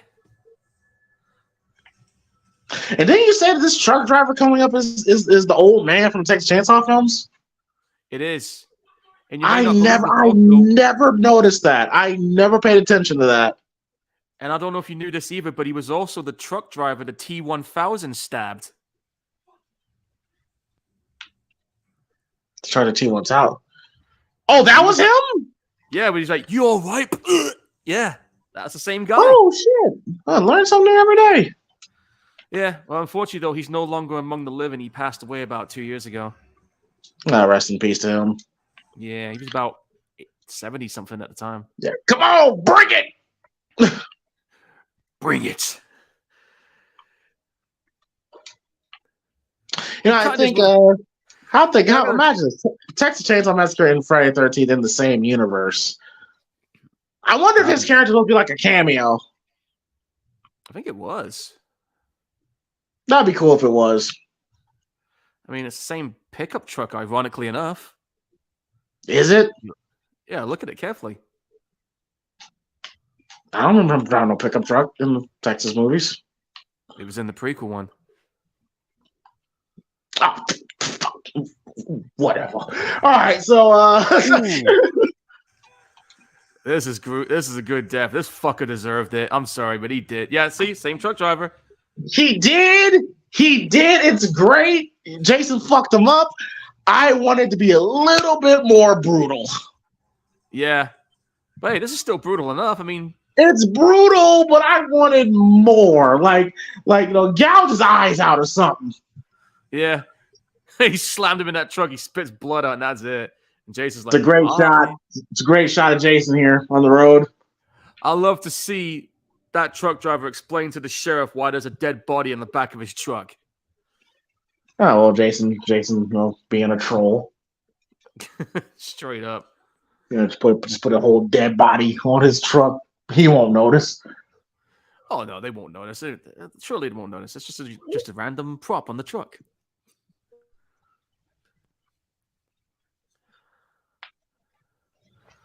Well, here we are back at Jason's house again. It's crazy that Jason, for 20 years, I think they said, built this whole thing. Like, that's very impressive. Fucking Rambo over here. Yeah. You ever wondered where they got the idea from for the tunnels on the 5th movie? I highly doubt Friday the 13th was an inspiration. Well, you never know. That'd be crazy if it was. I'd be surprised if it. I'm gonna ask one day about that if I ever get a chance to meet him at one of those conventions. I'm gonna ask.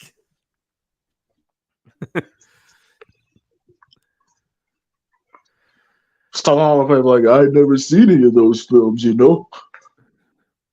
Sure, you have. I don't know what you're talking about, you know. Sure, you have, but I'll leave it at that. But yeah, dude, I'm actually thinking about going to one of them comic conventions in London again because I went to that one 4 years ago, and you saw the photos I ended up getting with some of the folks that were there. But I'll only do it if it all depends on who's going to be there this year.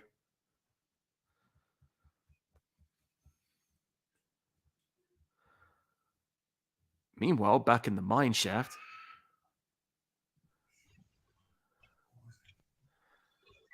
And they do a nice little fake out here as well because Jared Padalecki has been with Trent's girlfriend about a good chunk of this film, and it makes you think that she is the final girl. Yeah, I was convinced of it too when I saw it in the cinema. Yeah, they did a really good twist that I did not see coming. I bet it was a shocker when you first saw that out of nowhere. It was a shock. It was a shock because we just all assumed, you know. Yeah, I thought for sure she was going to survive this. So yeah, so I always gave them kudos that you know that's something I did not expect. Good job. Exactly. You got to do that with these kind of films. Sometimes you've got to make them think, yeah, they know what's going to happen, and then you just drop them out of nowhere with a surpriser. Yeah, yeah, you can, but you don't want to go too far with it. I know Halloween Ends. Don't get me started on that fucking movie. I'm just saying, like you don't want to go too far. I refuse to acknowledge that movie sometimes. Yes, I understand. Yeah, I probably will get it to complete my collection, but will I watch it? I'd have to be in one of those rare moods to even consider it.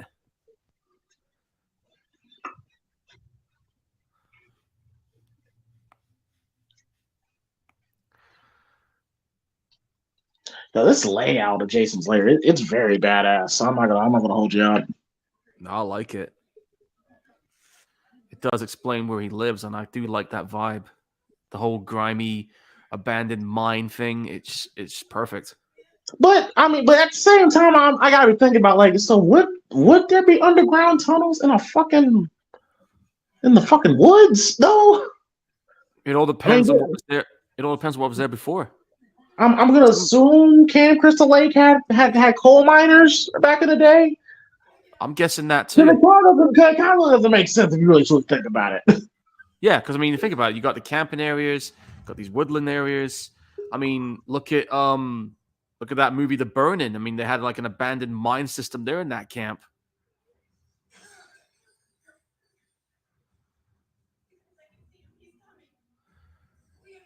Yeah, he's coming. You better get the fuck out of there.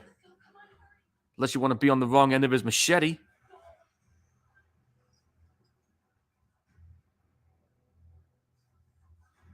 And then and that part when he realizes they're not there, and then he starts picking up the speed again. Motherfucker moves like a linebacker. Yeah, I mean, look at him. And like, out comes the machete, right? Time to run. A guy his size should never be that fast. It ain't normal.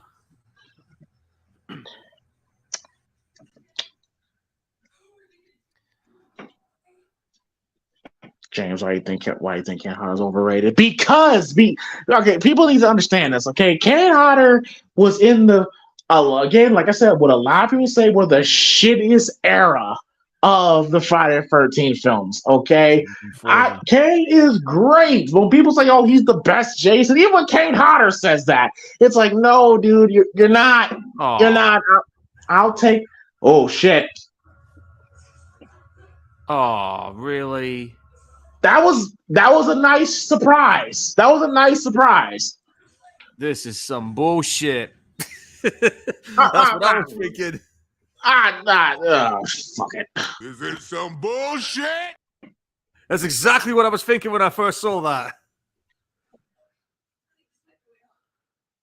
But continue. But no, I mean, I was just more like shocked. I was like, oh shit. Oh, okay.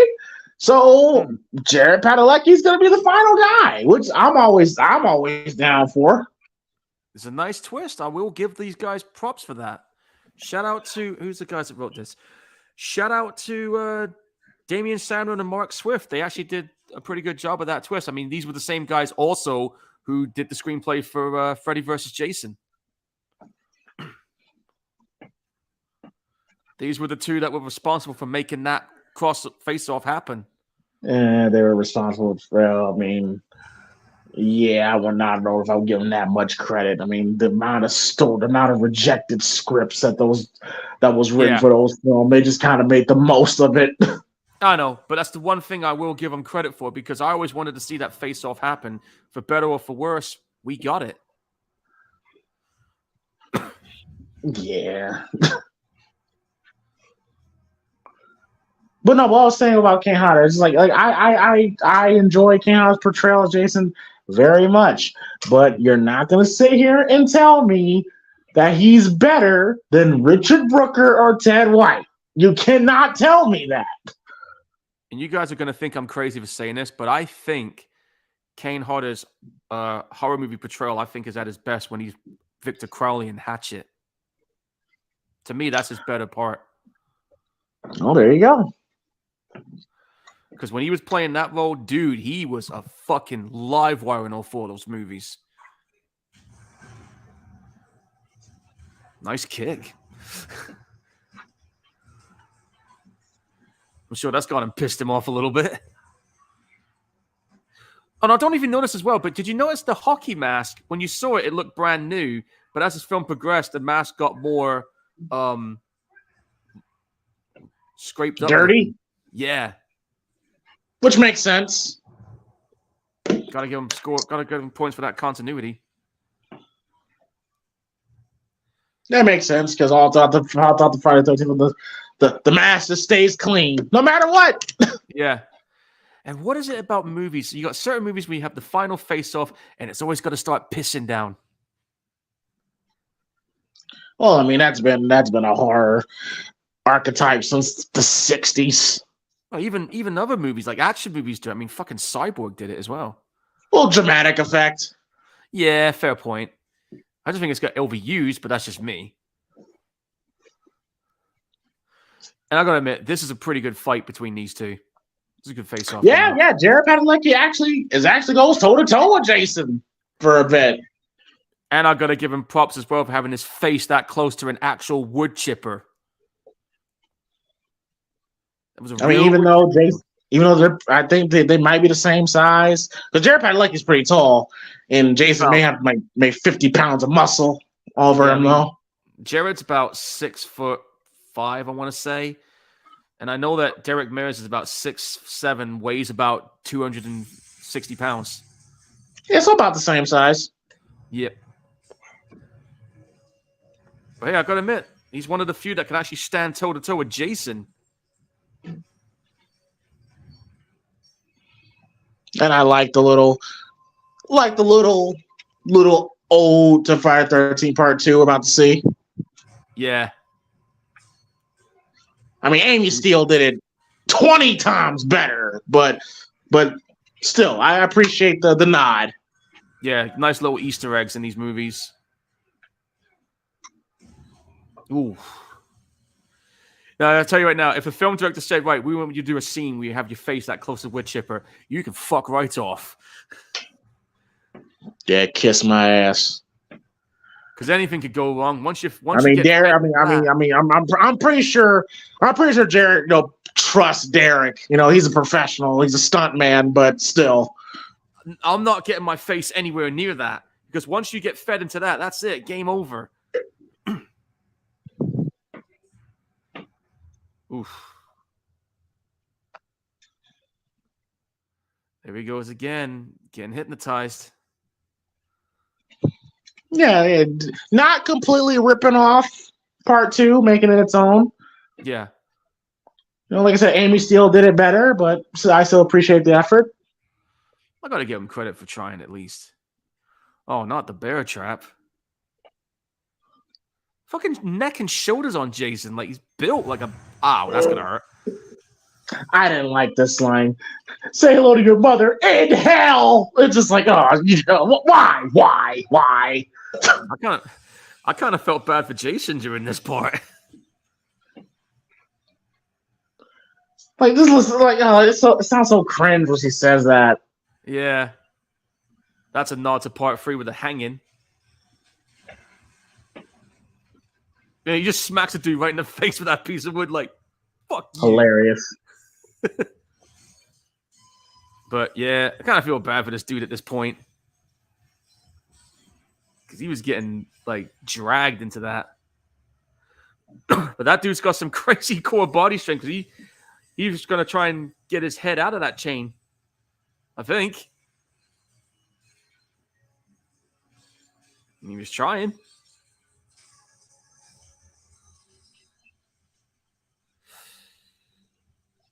Cheesiest line in the movie coming up, folks.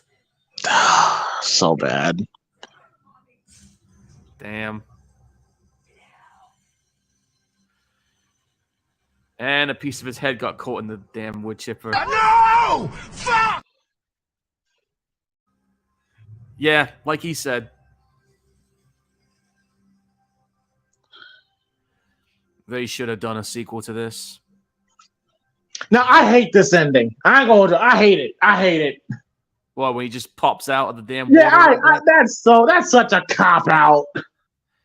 It's your like by the numbers / surprise that they always delivered back in the day. But no, Paul, think of how ludicrous this is. Like, why would you move the body? Why they had to unhook him, drag him through the woods, drag him to the dock. Yeah, that's something to explain. That's something to explain to the cops. I don't know why they decided to throw his ass in the lake. That's stupid. No. Nobody would do that. No, you wouldn't. Like, why would you do it? They're better off. They were better off. This is cheesy, too. They're better off with them just walking away. They look back and Jason's body's not there. That would have been the way to go. Yeah, that was just a cheesy, lame, too, but it's better than this. So this is by the numbers. Yeah, this is some bullshit. Oh, look! If you look, the house is by a fucking main road. You see that? Yeah, yeah. Like, okay, hang on a minute. What the fuck? I only just noticed that after watching it. I just did not like that. I didn't like this ending here. I'm the same guy that did not like the Nightmare on Elm Street ending. They wanted to set this up as a sequel, and this was their way they wanted to do Clearly they did. Clearly, yeah. And again, I wouldn't be mad about a Friday the 13th sequel. I really get bored of these, but they could have done this a different way. But they decided this was in their heads. They felt this was more of a dramatic way, a nerve jolter. That's what they were trying to do there. As cheesy as it is and as shitty as it sounds, this was a jump scare they wanted to put in. That's what it was, plain and simple. The same dumb shit they did with the Nightmare on Elm Street ending, with the first one and the remake. So here comes your surprise motherfucker moment. Right about here.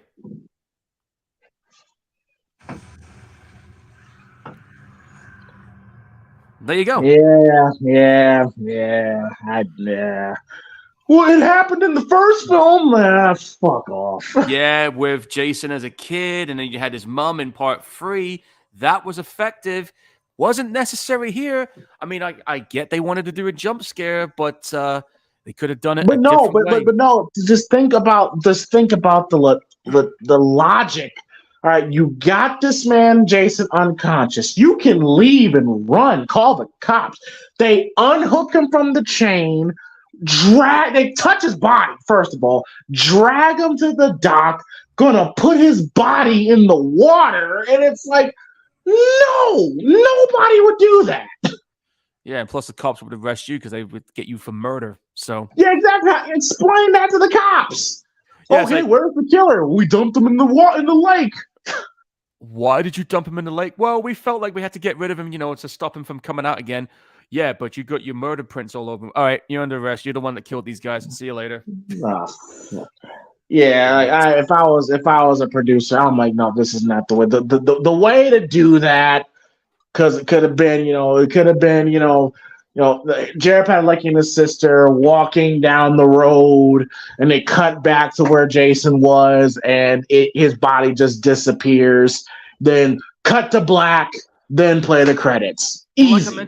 Like I mentioned earlier, there was a bit of fucking confliction going on between the director and the producers the writers because of course there always is. There always is.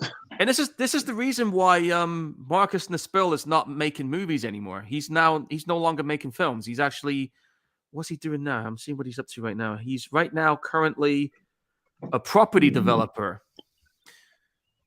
He did 2 more movies after this. He did that Conan the Barbarian, and he did some other film called Exeter, which has Travis Van Winkle in it again, by the way. And that was his last movie. He's only done, hang on, 1, 2, 3.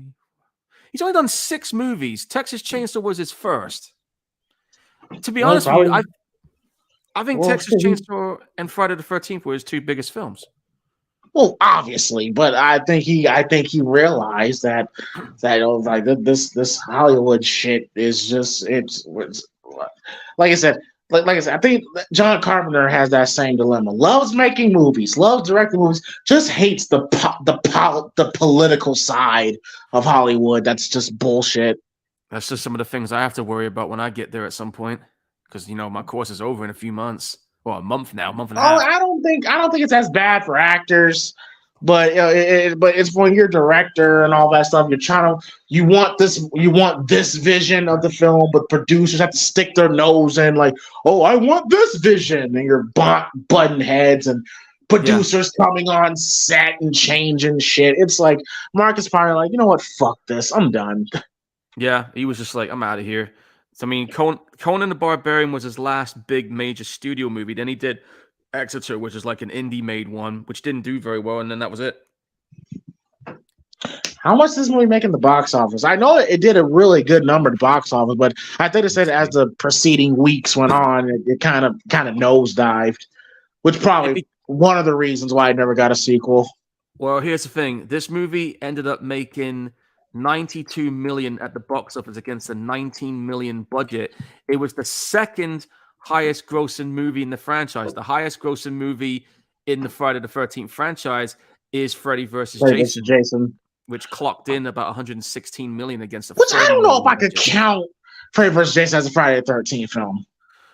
The crazy shit is they do say that's the 11th Friday the 13th movie and the 8th Nightmare on Elm Street movie, respectively. That's what it says on the information.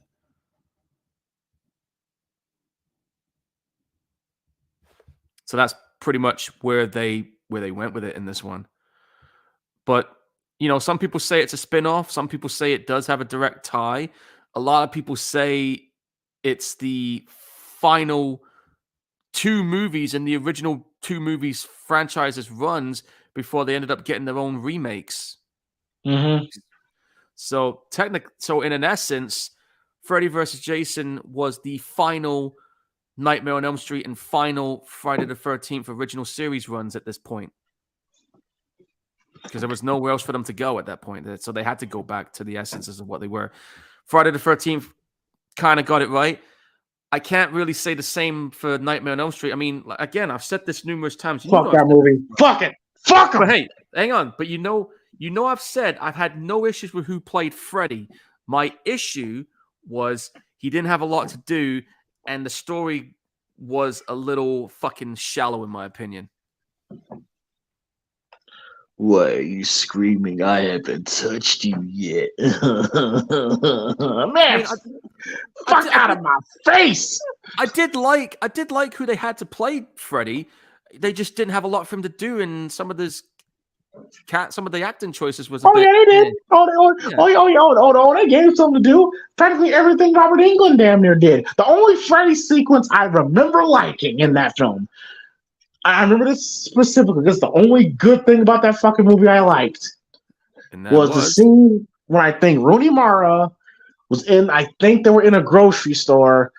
And then, like, it was splashing back to in the dream world, and then you see Freddy knocking over the cans, and in reality, you see the cans falling over by themselves. I thought that was cool. Yeah, she was experiencing. Just like it's a carbon copy of the first goddamn film. Yeah, I mean, like I said, she was experiencing micro naps, basically dreaming if you don't know it, even if you're awake, because she was that long. Yes. I mean, like I said, I wanted to like that movie. I actually went to go see it in the cinema, and I remember just, like I said, I don't completely hate it, but I just felt disappointed by it. I was disappointed in it. Yeah, fuck that movie with a raw dick. Fuck them. But yeah, there is a Friday the 13th, 2009. Solid film. It's a really, really solid film. Very well made film. I still enjoy it. It checked all the boxes for everything you want in a Friday the 13th film, especially in a modern era. First things first, Derek Mears as Jason. Fantastic.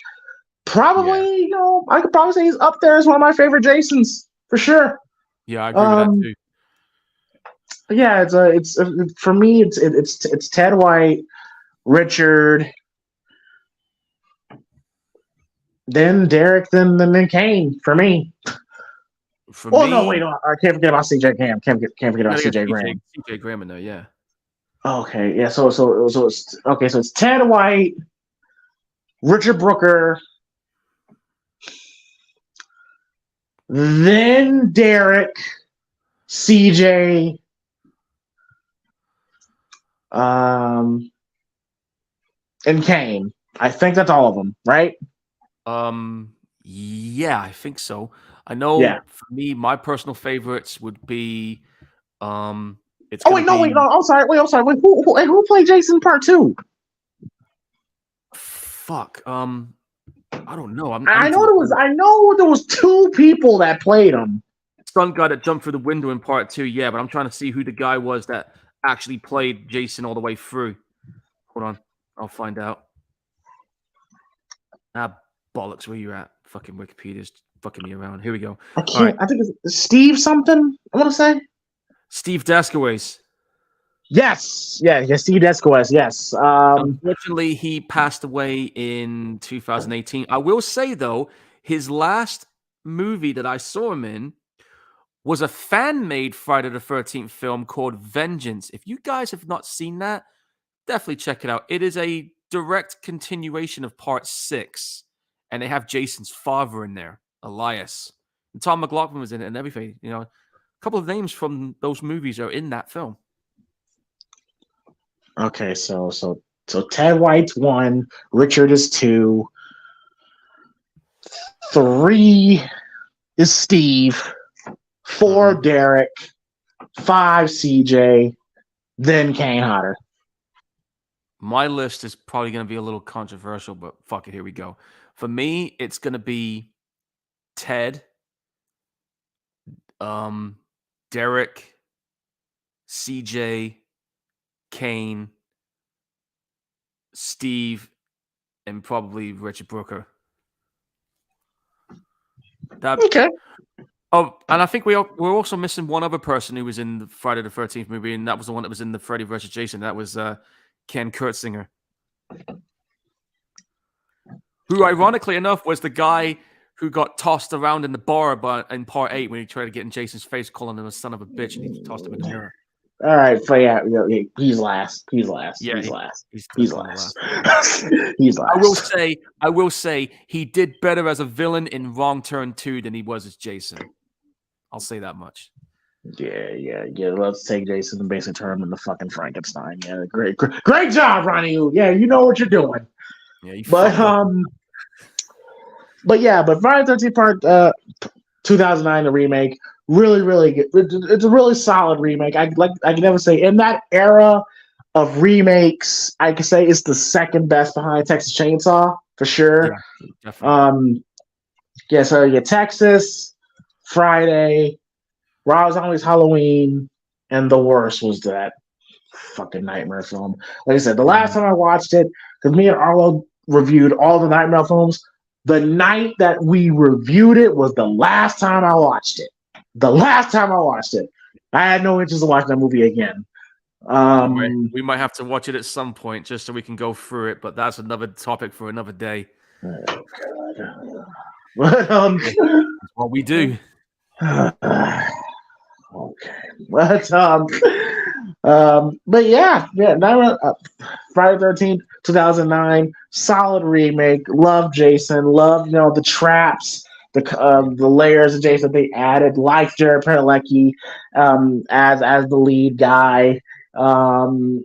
This is definitely one of the more harmless remakes out there. Still holds up, and if I had to recommend two remakes, I would definitely pick out. It's Texas Chainsaw Massacre 2003 and Friday the 13th 2009. So good movie. Go ahead, Paul. Give your overall thoughts.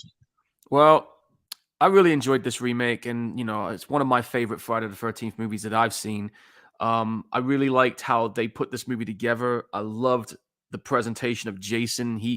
If their goal was to make him intimidating and menacing, they definitely got the job done with this one. They picked the right guy too. I mean, Derek Mayer's playing as Jason. That dude was just intimidating as fuck, man. The fact that he was able, and I like the fact that they also introduced the fact that he was able to think about what his next move was going to be. It wasn't like that tunnel vision, one track, I'm going to kill you no matter what. He had a plan for pretty much every move he was going to make. He had everything pre-thought out with the traps, and his lair was pretty sick looking too. I mean, I got to admit that. And his agility and precision and speed, man, like, holy shit. Okay, I know Jason has ran before in Part 2, 3, and 4, but this dude, when you got this dude running after you, I would not want to be in the same situation with this guy chasing me down. Like, fuck that. But that aside, everything else about the movie was pretty cool too. I mean, I liked the characters, even though they look like something out of a magazine. They all had their own little likable quirks about them. Travis Van Winkle definitely excelled at being a douche, or should I say, the movie version of MJF. He definitely played a douche, stupendously well in this one. No, I'm fucking saying it.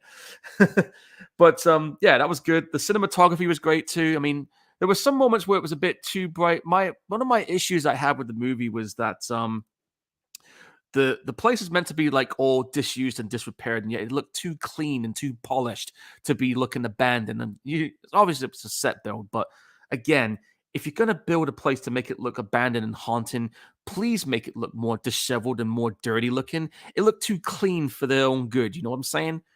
And the other thing I got to point out as well, because me and James talked about it a little bit at the end, it was unnecessary what they did for the ending. I mean, they could have done that ending better to the jump scare. I would have preferred the subtle approach where they get the cops, they come back, and they find he's not there.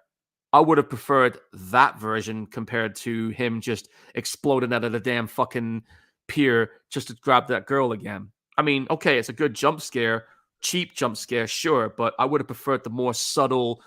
I always feel, sorry to cut you off, I always feel the most scariest endings are the ones that just leaves doubt. That is he dead? We don't know, Yeah, like Mike, how the first Halloween movie did something like that, where you look down and he's not there.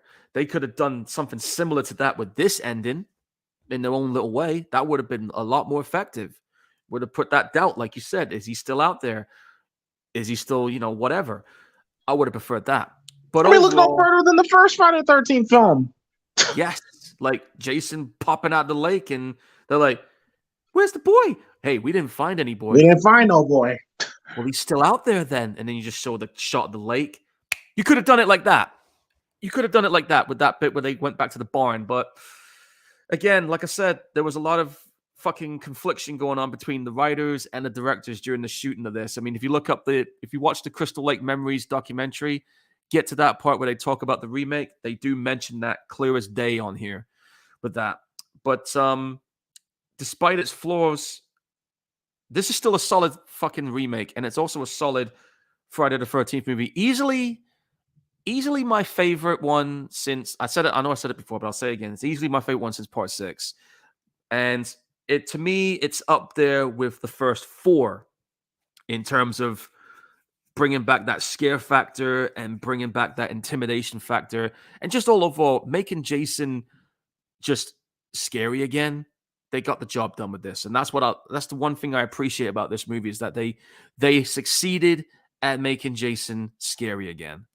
Now, it's been 14 years since this came out. We haven't seen or heard nothing, and that's because of that pissing contest that was going on between Cunningham and Victor Miller. We know there's going to be a Crystal Lake TV series coming. We've heard talks that Sean Cunningham is planning on doing another Friday the 13th movie. How that's going to be done, that remains to be seen. I would like to see this franchise make some form of kick-ass return.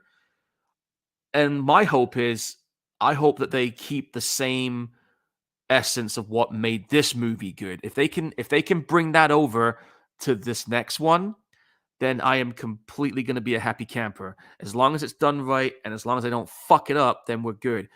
But as far as the TV series side of things go, like James, I am very interested to see where they're going to go with this when it comes to Jason's mom and the relationship she had with Jason. I want to see that chronicle to build up to the point of where we ended up being with the movies. So if I'm guessing right, it's probably going to be the build up to all that, and then we'll see Jason's mom get killed at some point. And then I'm guessing if they do a season 2, it'll show Jason growing up. That would be interesting if they went that route after the first season. Who knows? Remains That to be would seen. be. Because like I said, I've always been intrigued with Jason and his mom's relationship. Like the closest we really get to get an idea what their relationship was is part 2. It's really part 2. Yeah, pretty When much. he envisions her and how he looks at her, he basically worships her. So like I've always wanted to see a movie where we see them actually interacting, and looks like this show is doing that, and I'm very much looking forward to that. Then if they said it's going to be a Jason just killing people series, I would be disappointed. This one I'm actually intrigued. I mean, like I said, Jason's mom was Jason's world, okay? Because that was the only person that he felt gave a shit about him. The only person that cared about him, basically.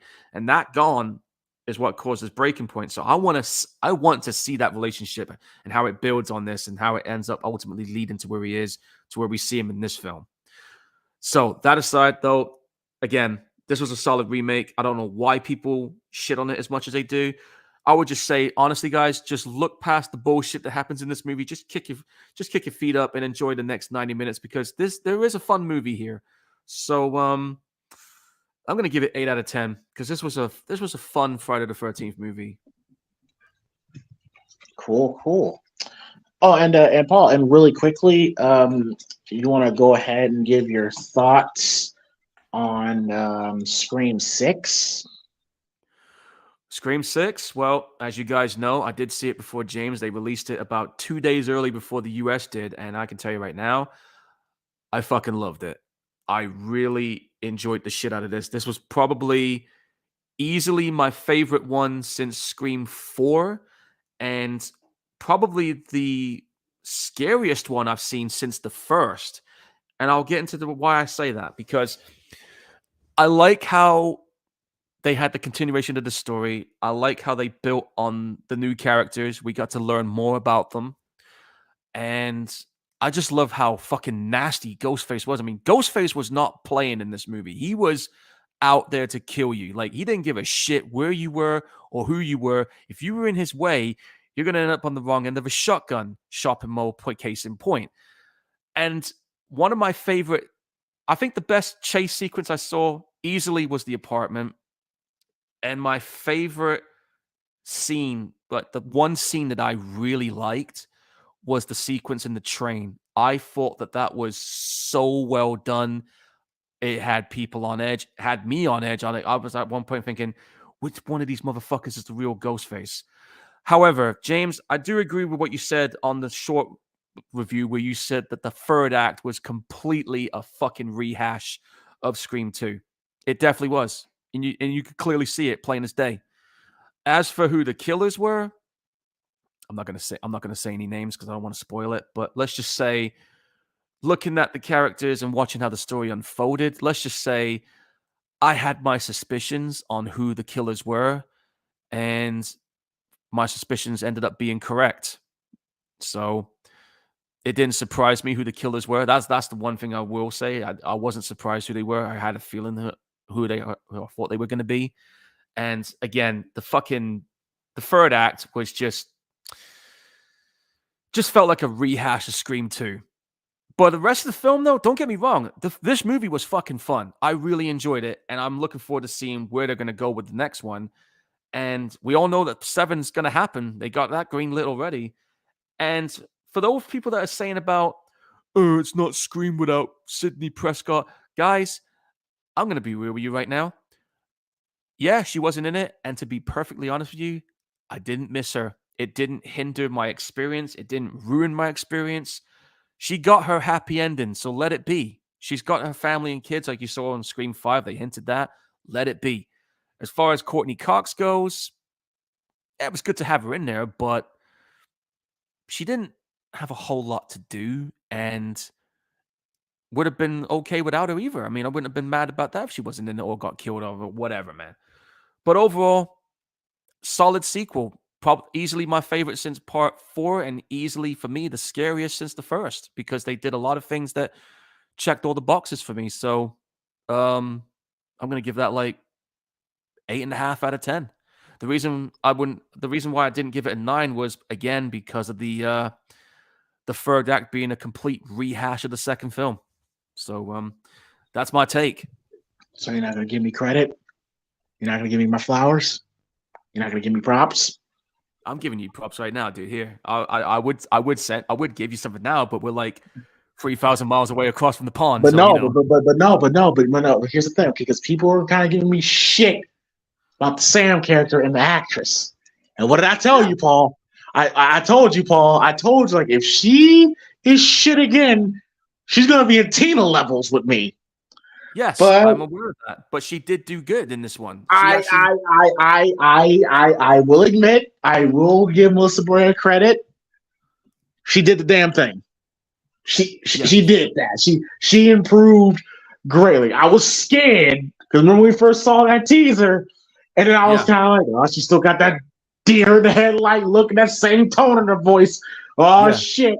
Well, you remember when I said to you when we watched Scream 5, I said hopefully in the next one she'll hopefully gain her acting chops, and luckily she did. Yes, that she did. That she did. I think kind of looking back on it, I guess you kind of say, because some people told me this, that she was kind of put in a very awkward spot, because one, I think you pointed this out, Paul, this was her first foot in the horror movies. It was.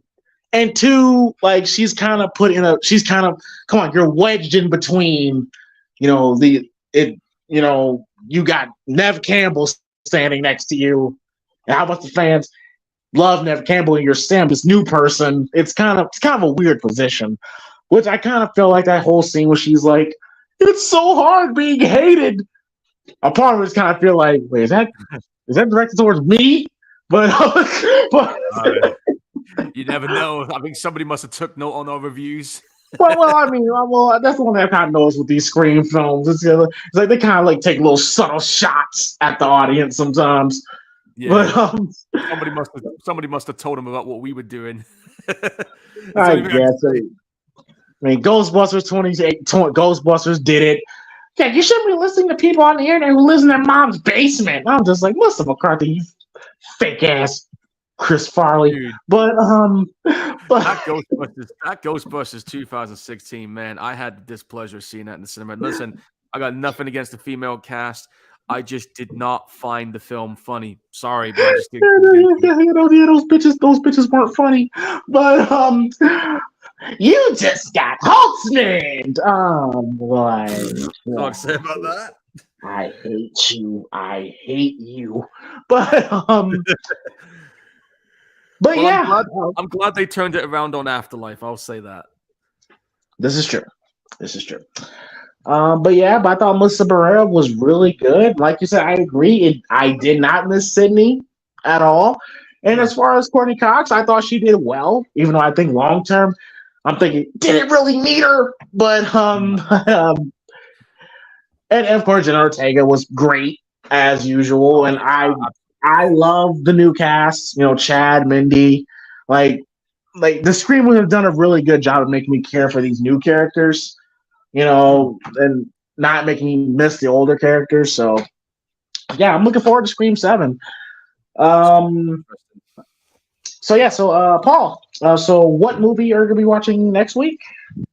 Well, next week I decided to pick a little classic of my own. I know I've been picking a whole bunch of new movies, but I figured, you know what? It's my turn to dish out a little classic. So, for my next pick, folks, we're going to be checking out a Wes Craven movie, which arguably is one of my favorites. I like it because love this movie. Love this movie.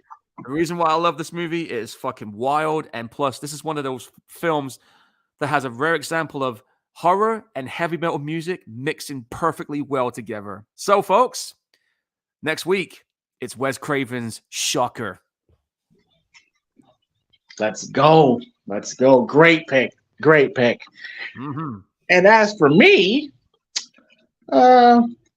switching it up a little bit. This movie, I haven't seen this film since it came out. Had a lot of hype behind it. I remember not really giving a fuck about it and kind of hating it.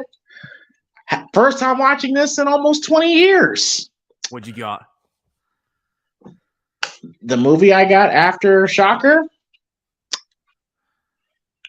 The Ring. The Ring. Oh, is that the 2002 remake one? I don't know it was a remake, but I just, this one, you're gonna die in 7 days, and the girl coming out the TV and stuff. Because I've seen the Japanese originals, but this is the one by Gore Verbinski. Yeah, that's the remake one. Yeah, the remake. Yeah, 2002 remake. Right. Yes, on The Ring. Yes. All right. Well, if we're gonna go that route, I've got one here, and I know my mom's gonna hate this one, and she'll know why. But here's what I got for my teeth back in. Here's the next movie I got after The Ring. Because this next movie that's coming out next month, I am looking forward to seeing, and this is going to be my mom's birthday movie treat I'm going to take her to see when it does release in the cinema. I figured, why not watch the previous movie they did, which came out 10 years ago, which is arguably one of my favorite movies in this series. People call it a remake, but I see it more as a meta sequel than a remake. So, ladies and gentlemen, after The Ring, my next pick is going to be the unrated 2013 version Evil Dead. All right, I got a movie lined up too, but yeah, we can't blow our load at one show, bro. Like, they can't. I'm always thinking ahead with these things. This is how I am. But okay, James, all right. That's enough. You can't give them too much. Can't give them everything in one show. All right. But I'm just saying, sure, folks, the unrated version, because I got the one that's got 5 minutes more. Trust me on this. All right, cool. All right, folks. So that's going to wrap up episode 53 of the Primetime Gorehounds. Hope you guys enjoyed the show. Next week, we'll be watching Shocker. Be sure to hit the like and subscribe button. And of course, subscribe to the Primetime Podcast. where I'm gonna try to add some videos over the weekend. I'm gonna try. Got a busy couple days. Got a busy week period ahead of Yeah, me. me too, man. So Me too. so yeah. So everyone have yourselves a good weekend, and we'll see y'all next week. Happy St. Patrick's Day. Enjoy today and have fun. And we are out. Good night. Peace. Laters.